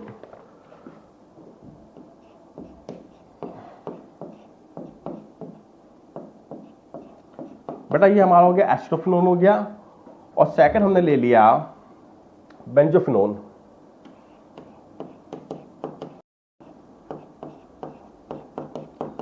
ठीक, ये दोनों मॉलिक्यूल अलग अलग बर्तन में है। हमने क्या किया, इनके ऊपर डाला I2 in presence of sodium hydroxide. अब बेटा जिस कंपाउंड के पास अल्फा मिथाइल ग्रुप होंगे वो I2 in presence of sodium hydroxide के साथ रिएक्ट करेंगे और सॉल्यूशन में येलो प्रेसिपिटेशन देंगे। तो आप देख रहे हैं कि जो पहला वाला कंपाउंड है एसिटोफिनोन, इसके पास बेटा एक अल्फा मिथाइल ग्रुप है, तो बेटा यहाँ पे ये आयोडोफॉर्म टेस्टिंग शो करेगा और ये बना लेगा अपना आयोडोफॉर्म CH3 और येलो कलर सॉल्यूशन में प्रेसिपिटेट हो जाएगा। अब बात करते हैं नीचे वाले सेकंड वाले ऑप्शन की, सेकंड वाले मॉलिक्यूल की। बेटा इसके पास कोई भी अल्फा मिथाइल ग्रुप नहीं है, नो रिएक्शन। यहाँ पे क्या होगा, no reaction because no alpha methyl group. इस प्रकार से हम लोग करते हैं डिस्टिंग्विश, तो बेटा आंसर हो जाएगा 4th। आगे बढ़ते हैं नेक्स्ट।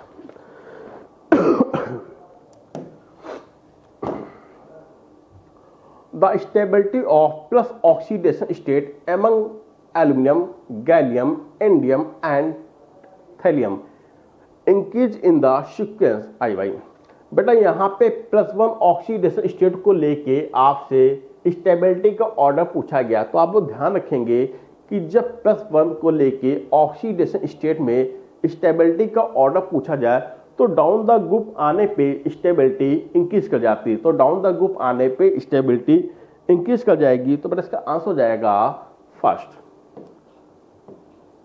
फिर से सुन लीजिएगा, यदि ऑक्सीडेशन नंबर +1 दिया गया है तो डाउन द ग्रुप आने पे स्टेबिलिटी इंक्रीज करती है, और यदि ऑक्सीडेशन नंबर +3 दिया जाए तो डाउन द ग्रुप आने पे स्टेबिलिटी डिक्रीज कर जाती है।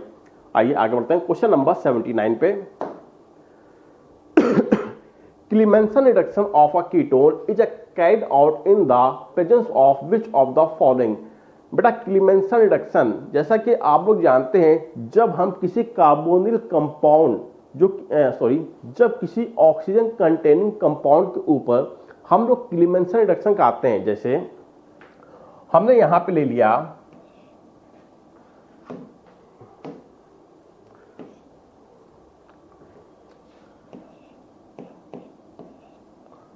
बेटा हमने यहां पे ले लिया कार्बोनिल कंपाउंड लिया और इसके ऊपर हमने डाला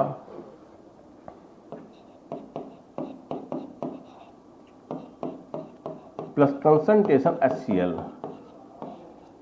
तो बेटा जो क्लीमेंसन रिडक्शन होता है वो क्या करता है कि ऑक्सीजन कंटेनिंग कंपाउंड को रिड्यूस कर देगा और बेटा इसको कन्वर्ट कर देगा एल्केन में, तो बेटा कन्वर्ट हो जाएगा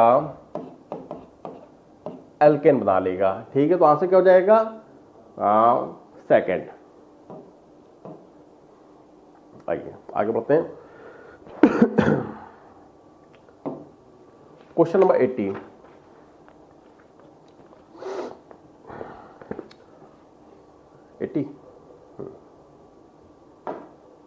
हाँ, which one of the following element is unable to form hexafluoride ion, वो कौन सा एलिमेंट है जो हेक्साफ्लोराइड आयन नहीं बना सकता है? तो बेटा आप समझ गए होंगे कि बोरान, बोरान होगा। ठीक है भाई, बोरान जो होता है थर्ड आर ग्रुप का एलिमेंट होता है, सेकंड पीरियड का एलिमेंट है। बेटा सेकंड पीरियड का एलिमेंट होता है, तो हम कह सकते हैं it has no empty D atomic orbiter. बेटा इसके पास एम्प्टी डी एटॉमिक ऑर्बिटर नहीं होता है, so it can not expand their octet, ये अपने ऑक्टेट को एक्सपेंड नहीं कर सकता है। तो आंसर हो जाएगा थर्ड हो जाएगा। आगे बढ़ते हैं, question number 81, which one of the following can be oxidized to the corresponding carbonyl compound? अच्छा भाई, क्वेश्चन कह रहा कि वो कौन सा कंपाउंड है जो ऑक्सीडाइज होके कार्बोनिल कंपाउंड बना सकता है। तो मैं यहां पे आपको इंफॉर्मेशन देना चाहूंगा, बेटा फिनॉल एंड टर्सी अल्कोहल, बेटा फिनॉल और टर्सी अल्कोहल को हम आसानी से ऑक्सीडाइज नहीं कर सकते हैं, आसानी से हम ऑक्सीडाइज यूजुअली हम इनको ऑक्सीडाइज नहीं कर सकते हैं। ठीक है, तो इनकी तो बाकी आप हटा दीजिए। अब बात करते हैं कि यहाँ पे आपको पहला ऑप्शन दिया गया 2 हाइड्रोक्सी प्रोपेन, 2 हाइड्रोक्सी प्रोपेन पहला ऑप्शन है।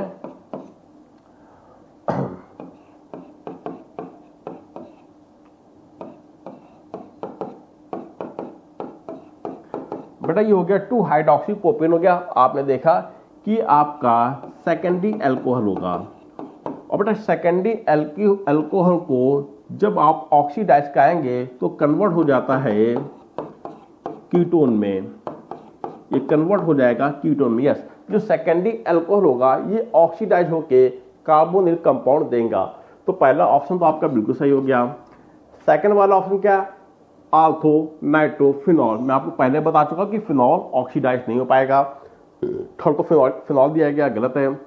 फिर फोर्थ वाला आपको दिया गया 2 मिथाइल 2 हाइड्रोक्सी प्रोपेन। आइए इसको चेक कर लेते हैं फोर्थ ऑप्शन को,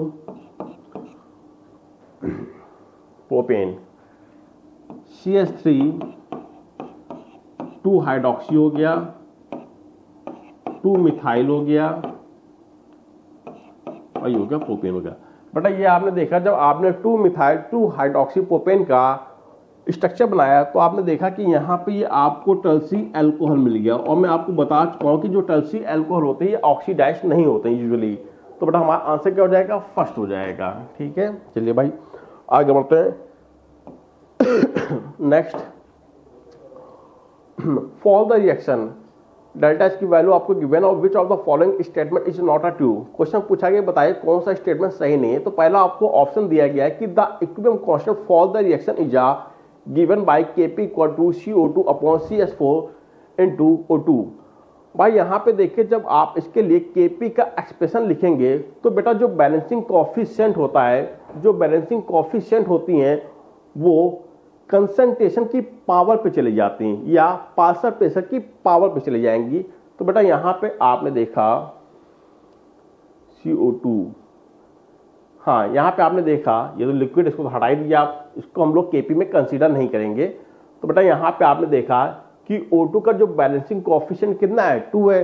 तो बेटा यहाँ पे O2 की पावर कितनी होनी चाहिए थी, 2 होनी चाहिए थी, पर यहाँ पे पावर 2 नहीं लगाएगी। इसका मतलब यहाँ पे फर्स्ट वाला ऑप्शन क्या हो गया, गलत हो गया। और यही आपसे पूछा गया था कि बताइए कौन सा रॉन्ग स्टेटमेंट होगा। तो first is the right answer. आप समझ गए ना यहाँ पे मैंने क्या किया कि बेटा यहाँ पे O2 की पावर 2 होनी चाहिए थी, जो कि नहीं दी गई है।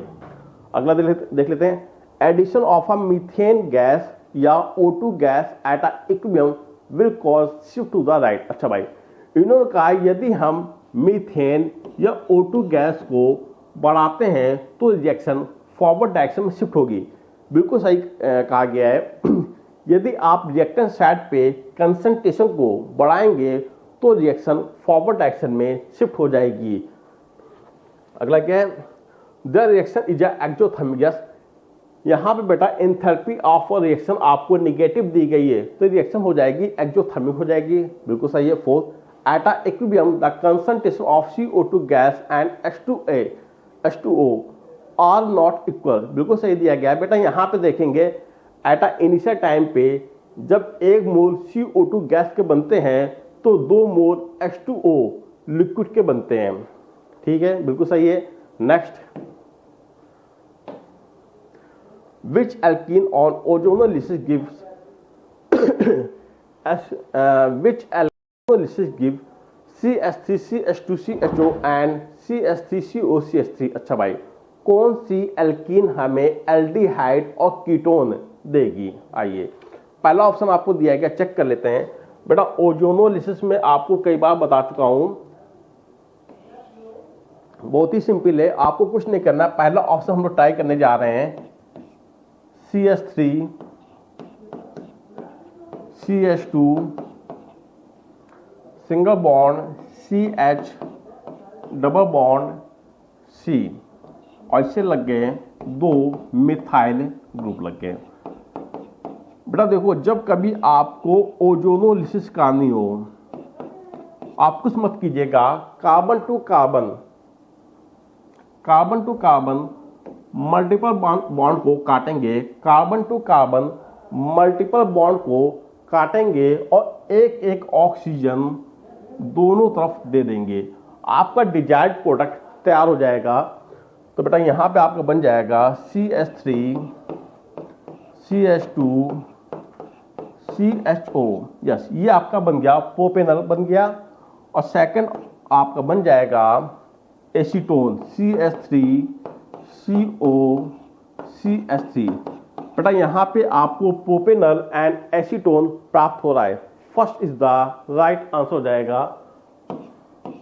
Next, question number 84, for a given exothermic reaction Kp and Kc are the equilibrium constant at a temperature T1 and T2 respectively, assuming that heat of reaction is a constant in a temperature range between T1 and T2, it is a correctly observed readily observed। आइए, सबसे पहला point आप note करेंगे कि बेटा यहां पे आपको जो इंफॉर्मेशन दी गई है वो आपको एक्सोथर्मिक पे दी गई है, ठीक है। अब क्वेश्चन ने यहां पे आपसे Kp और Kp डैश के बीच में रिलेशन पूछा है। चलिए मान लेते हैं बेटा, आपने मान लिया कि जो Kp है इसको मैं Kp1 हम कहेंगे, और जो Kp डैश है इसको बेटा हम कहेंगे Kp2 कहेंगे, ठीक है ना, मान लेते हैं। चाहो Kp1 को या Kp को, चाहो Kp डैश को या Kp2 को बात की है, ठीक है। बेटा हम लोग यहां पे लगाएंगे बॉन्ड ऑफ आइसोकोर इक्वेशन लगाएंगे, क्या होती है, log Kp2 upon Kp1 equal to Kp1 बराबर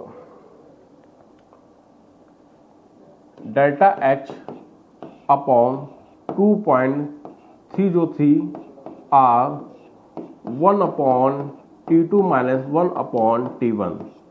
बेटा ये होती है बॉन्ड ऑफ आइसोकोर इक्वेशन, होती है लॉगरिथमिक फॉर्म में होती है, ये आपको याद होनी चाहिए, ठीक है। आइए अब देखिए, क्वेश्चन ने क्या कहा है। क्वेश्चन बेटा यहाँ पे एक्सोथर्मिक की बात की है ना, तो बेटा हम कह सकते हैं फॉर एक्सोथर्मिक की बात करने जा रहे हैं।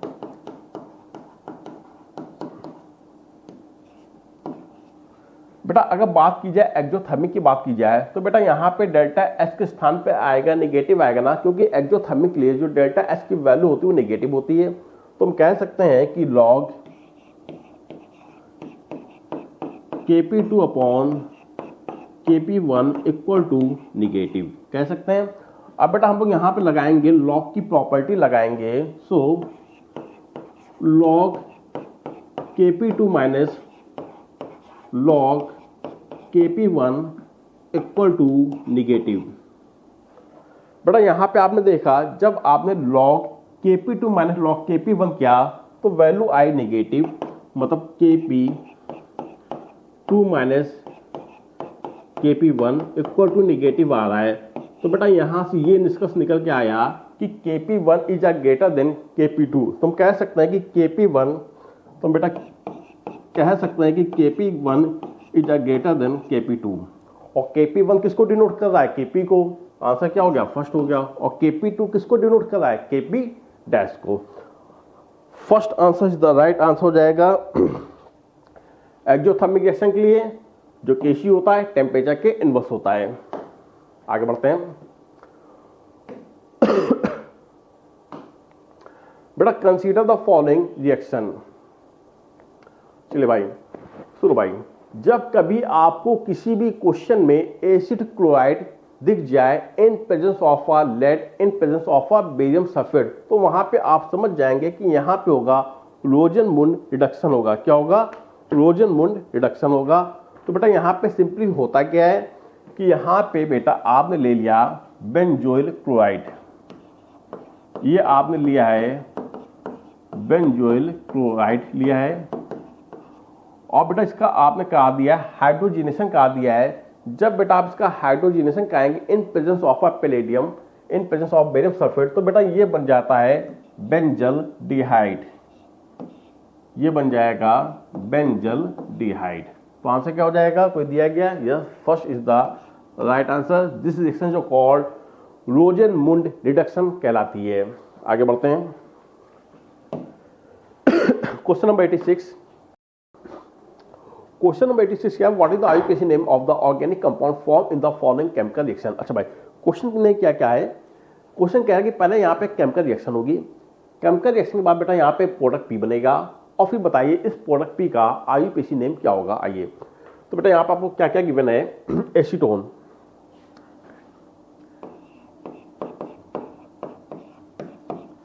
एसीटोन आपको गिवन है जो कि रिएक्ट कर रहा है ग्रिग्नॉल्ड रीजन के साथ C2H5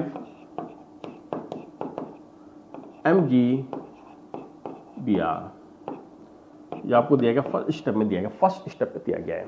ठीक है, in presence of a di ether, of course in presence of a dry ether. चलिए भाई लिख लेते हैं।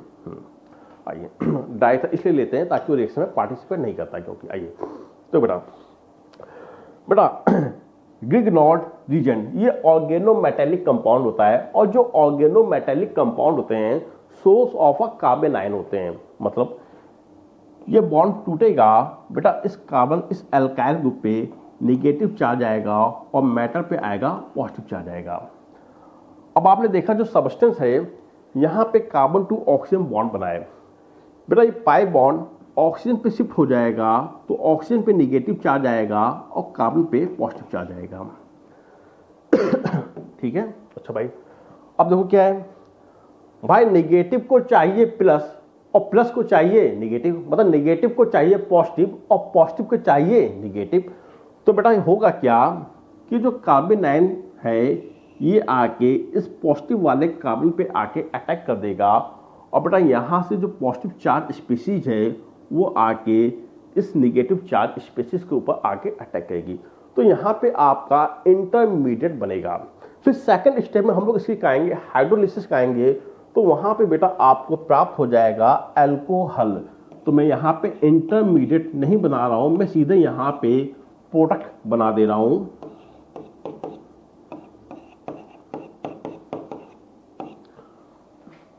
बेटा ये अब आपका बन गया प्रोडक्ट, फाइनल प्रोडक्ट बन गया। ठीक है, हमें इसका आईयूपीएसी नेम बताना है, तो आइए आईयूपीएसी नेम कर लेते हैं।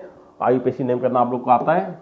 ठीक है, नंबरिंग हमेशा वहां से को जहां से आपका फंक्शनल ग्रुप पास पड़ेगा, तो बेटा जाहिर सी बात है हमारी जो चेन बनेगी वो ये बनेगी।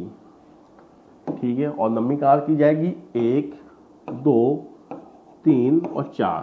तो बेटा यहाँ पे हमें 4 कार्बनों की पीसी मिल गई, तो इसका आईयूपीएसी नेम हो जाएगा 2 मिथाइल, ये तो हो गया सब्स्टिट्यूएंट हो गया, 2 methyl butane 2 all. 2 methyl butane 2 all पे मैच कर रहा है। First is the right answer हो जाएगा। आगे बढ़ते हैं। विच of the following species is not a stable. बेटा बताइए यहाँ पे कौन सी स्पेसीज स्टेबल नहीं होती है। आई थिंक मेरे ख्याल से इसका आंसर फर्स्ट होना चाहिए। This is not a stable species. ऐसा क्यों होता है? क्योंकि बेटा यहां पे होता है, यहां पे होगा स्टेरिक हिंड्रेंस। बेटा यहां पे स्टेरिक हिंड्रेंस होता है बिकॉज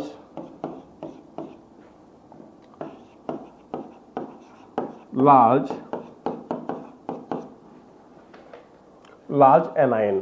ठीक है, तो आंसर क्या हो जाएगा? फर्स्ट हो जाएगा। आगे बढ़ते हैं।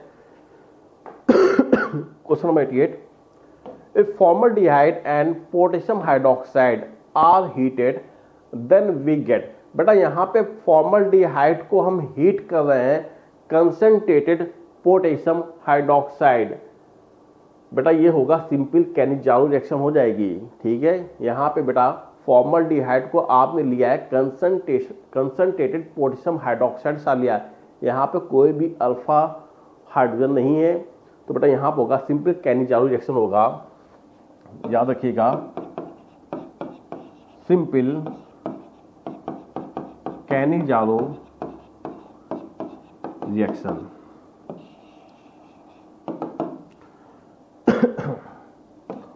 फॉर्मल्डिहाइड है प्लस पोटेशियम हाइड्रोक्साइड,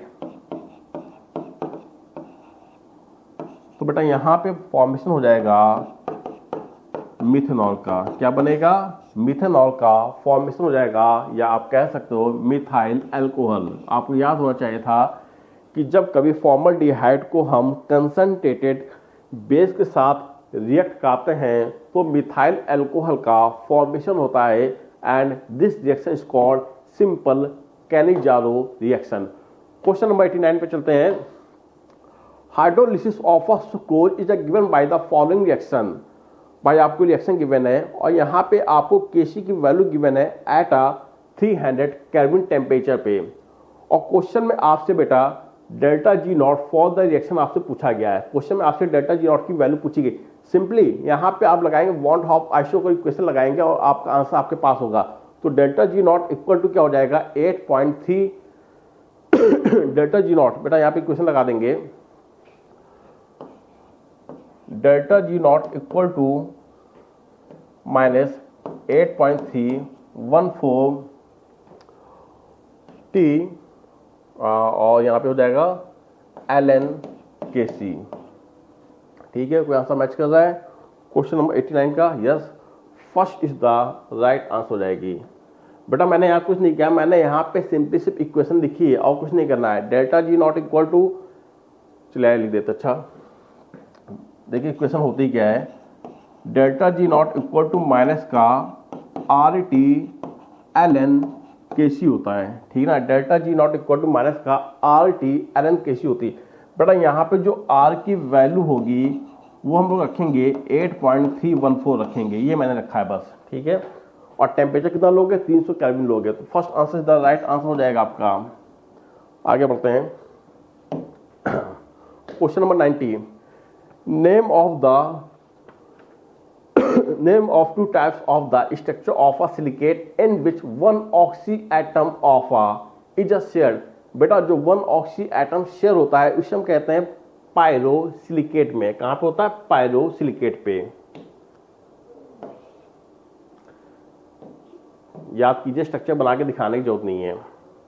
आगे बढ़ते हैं। Question number 91, the substance used as a smoke screen in a warfare is a. बेटा वॉरफेयर में हम लोग यूज करते हैं स्मोक स्क्रीन की यूज करते हैं। ये क्या होता है? SiCl4 टेट्राक्लोरोसिलेन। बेटा ये होता है टेट्राक्लोरोसिलेन होता है। ये क्या करता है कि खुले वातावरण में मॉइस्ट एयर के साथ रिएक्ट कर जाएगा और बेटा ये देता है वाइट फ्यूम्स देता है। और बेटा जो व्हाइट फ्यूम्स होता है इसको हम लोग कहते हैं स्मोक स्क्रीन कहते हैं, जिसका वॉरफेयर में यूज किया जाता है। तो आंसर हो जाएगा first tetrachlorosilane silane. Question number 92, reduction of a aldehyde and ketone into hydrocarbon using zinc amalgam and concentration HCl is called, बताइए क्या कहते हैं? इसको कहते हैं Clemmensen reduction. Zinc amalgam and concentration HCl is called Clemmensen reduction.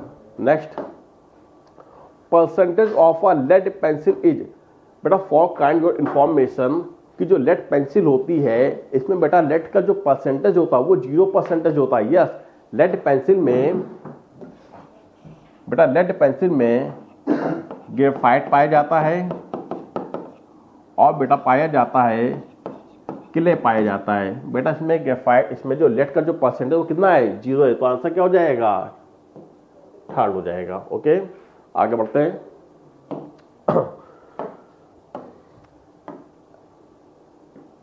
Acetal aldehyde और एसिटोबेंजोफिनोन को distinguish करने के लिए हम लोग यूज करते हैं आइडोफॉर्म टेस्ट का। अभी मैं आप लोगों को बता चुका हूं बेटा, यहाँ पे किसी एक के पास होगा अल्फा मिथाइल ग्रुप होगा और किसी दूसरे पास अल्फा मिथाइल ग्रुप नहीं होगा। तो इनको डिस्टिंग्विश करने के लिए हम लोग कहते हैं आइडोफॉर्म टेस्ट का यूज करते हैं। आंसर जाएगा second.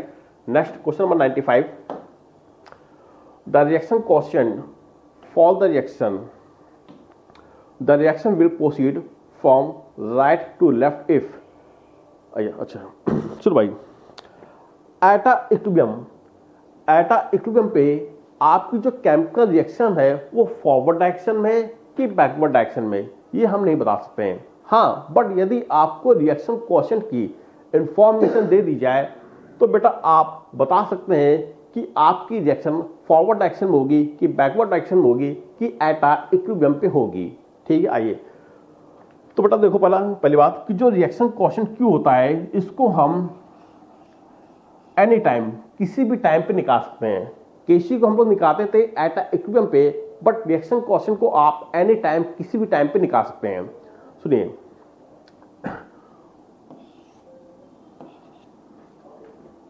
If reaction question Q is a greater than Kc, बेटा अगर रिएक्शन क्वेश्चन Q की वैल्यू Kc से ज्यादा आएगी तो हम कह सकते हैं कि जो आपकी रिएक्शन है वो बैकवर्ड डायरेक्शन में है, और यदि if reaction quotient is less than Kc, अगर रिएक्शन क्वोशिएंट Q की वैल्यू Kc से कम आएगी तो बेटा हम कहेंगे कि जो रिएक्शन है वो फॉरवर्ड डायरेक्शन में है। और बेटा यदि reaction quotient Q is equal to Kc तो बेटा हम कहेंगे कि जो रिएक्शन है वो एटा इक्विलिब्रियम पे है। ठीक है, जो रिएक्शन क्वोशिएंट होता है वो हमेशा Kc को अप्रोच करता है। तो आइए भाई, यहाँ पे क्वेश्चन में आपसे पूछा गया है कि the reaction will proceed from right to left. बेटा राइट टू लेफ्ट की बात चल रही, मतलब राइट से लेफ्ट आओगे, इसका मतलब कि आप बैकवर्ड डायरेक्शन में आ रहे हैं। आप कहाँ पे आएंगे? बैकवर्ड डायरेक्शन में आएंगे। अगर बैकवर्ड डायरेक्शन में आप आ रहे हैं तो यहाँ पे बेटा रिएक्शन क्वोशिएंट Q की वैल्यू Kc से ज्यादा हो जाएगी। आंसर हो जाएगा थर्ड। चलिए भाई आगे बढ़ते हैं। Question number 96, ketone can be obtain in a one step by. बेटा हमें कीटोन को ऑब्टेन करना है बाई वन स्टेप। बेटा यदि आपको कीटोन को बाय वन स्टेप ऑब्टेन करना है तो हम ऑक्सीडेशन कराते हैं टल्सी अल्कोहल का। किसका कहेंगे? टल्सी अल्कोहल को ऑक्सीडाइज करा देंगे तो आपको फर्स्ट स्टेप में कीटोन प्राप्त हो जाएगा। हालांकि टल्सी अल्कोहल को यूजुअली आप ऑक्सीडाइज नहीं कर सकते हैं। आगे बढ़ते हैं। Question number 97, which of the following structure is a similar to graphite. Which of the following structure is a similar to graphite, तो आंसर हो जाएगा आपका थर्ड हो जाएगा BN। बेटा ये जो होता है BN, ये इनऑर्गेनिक ग्रेफाइट होता है, इनऑर्गेनिक ग्रेफाइट होता है जिसका स्ट्रक्चर ग्रेफाइट के समान होता है। आगे बढ़ते हैं। Next, which of the following compound will give positive test for with a tolerance reagent. तो बेटा आंसर लगाएंगे, इसका आंसर लगा दीजिएगा एसिटल्डिहाइड। एसिटल्डिहाइड मैं आप लोग को पहले भी बता चुका हूं, एसिटल्डिहाइड, ठीक है। Tolerance reagent. आगे बढ़ते हैं। Question number 99, the equilibrium constant of the following are. चलिए भाई, हमें यहां पे Kc की वैल्यू बतानी है। चलिए बेटा यहां पे आपको 3 इक्वेशन गिवन है और 4th इक्वेशन के लिए आपको Kc की वैल्यू बतानी है, ठीक है। आइए तो बेटा यहां पर हम लगाएंगे सिलेक्शन। अमोनिया NH3, आपको NH3 कहां पे गिवन है? हमें NH3 गिवन है भैया फर्स्ट इक्वेशन में गिवन है। अच्छा भाई, फर्स्ट इक्वेशन में जो अमोनिया गैस है वो प्रोडक्ट साइड है और हमारी डिजायर्ड इक्वेशन में जो अमोनिया गैस है वो रिएक्टेंट साइड पे है। तो यहाँ पे जो Kc का जो रिलेशन होगा वो इनवर्स का आ जाएगा। तो बेटा इसके लिए जो Kc होगी, Kc इक्वल टू 1/K1 हो जाएगा। अब देखिए ये तो आपकी फर्स्ट इक्वेशन मिल गई। ऑक्सीजन O2, बेटा यहाँ पे जो ऑक्सीजन है एक से ज्यादा रिएक्शन में पार्टिसिपेट कर रही है, इसलिए हम लोग ऑक्सीजन गैस को कंसीडर नहीं करेंगे। आगे बढ़ते हैं। नाइट्रिक ऑक्साइड, बेटा नाइट्रिक ऑक्साइड आपको सेकंड इक्वेशन में मिल रही है। सेकंड इक्वेशन में जो नाइट्रिक ऑक्साइड है वो प्रोडक्ट साइड दिया गया है और हमारी जो डिजायर्ड इक्वेशन है यहाँ पे जो नाइट्रिक ऑक्साइड है वो भी आपको प्रोडक्ट साइड पे दिया गया है। तो बेटा यहाँ पे हो जाएगा K2 मल्टीप्लाई वाटर। बेटा यहाँ पे जो वाटर है वो आपको थर्ड इक्वेशन में मिल रहे हैं। वाटर के बेटा आपकी डिजायर्ड इक्वेशन में वाटर के 3 मोल दिए गए हैं और आपकी इक्वेशन थर्ड में वाटर का 1 मोल दिया गया है। तो रिएक्शन को बैलेंस करने के लिए आप यहाँ पे 3 से मल्टीप्लाई करेंगे। जिस फैक्टर से आप रिएक्शन में मल्टीप्लाई कर रहे हैं उस फैक्टर को आप उसकी Kc की पावर पे ले जाएंगे। तो बेटा यहाँ पर हो जाएगा K3 की पावर 3। तो बेटा यहाँ से आपका रिलेशन निकल आया Kc equal to K2 into K3 की पावर 3 बाई K1। कोई मैच कर रहा है? Yes, first is the right answer हो जाएगा। चलिए भाई, question number 100, the type of hybridisation of boron in a diborane is a. बेटा डाइबोरेन में जो बोरान होता है इसका हाइब्रिडाइजेशन क्या होता है? बेटा इसका हाइब्रिडाइजेशन होता है sp2 हाइब्रिडाइजेशन। क्या होता है? sp2 hybridisation. चलिए भाई, सॉरी sp2 नहीं, sp3 होता है, sp3 हाइब्रिडाइजेशन होता है। ओके चलिए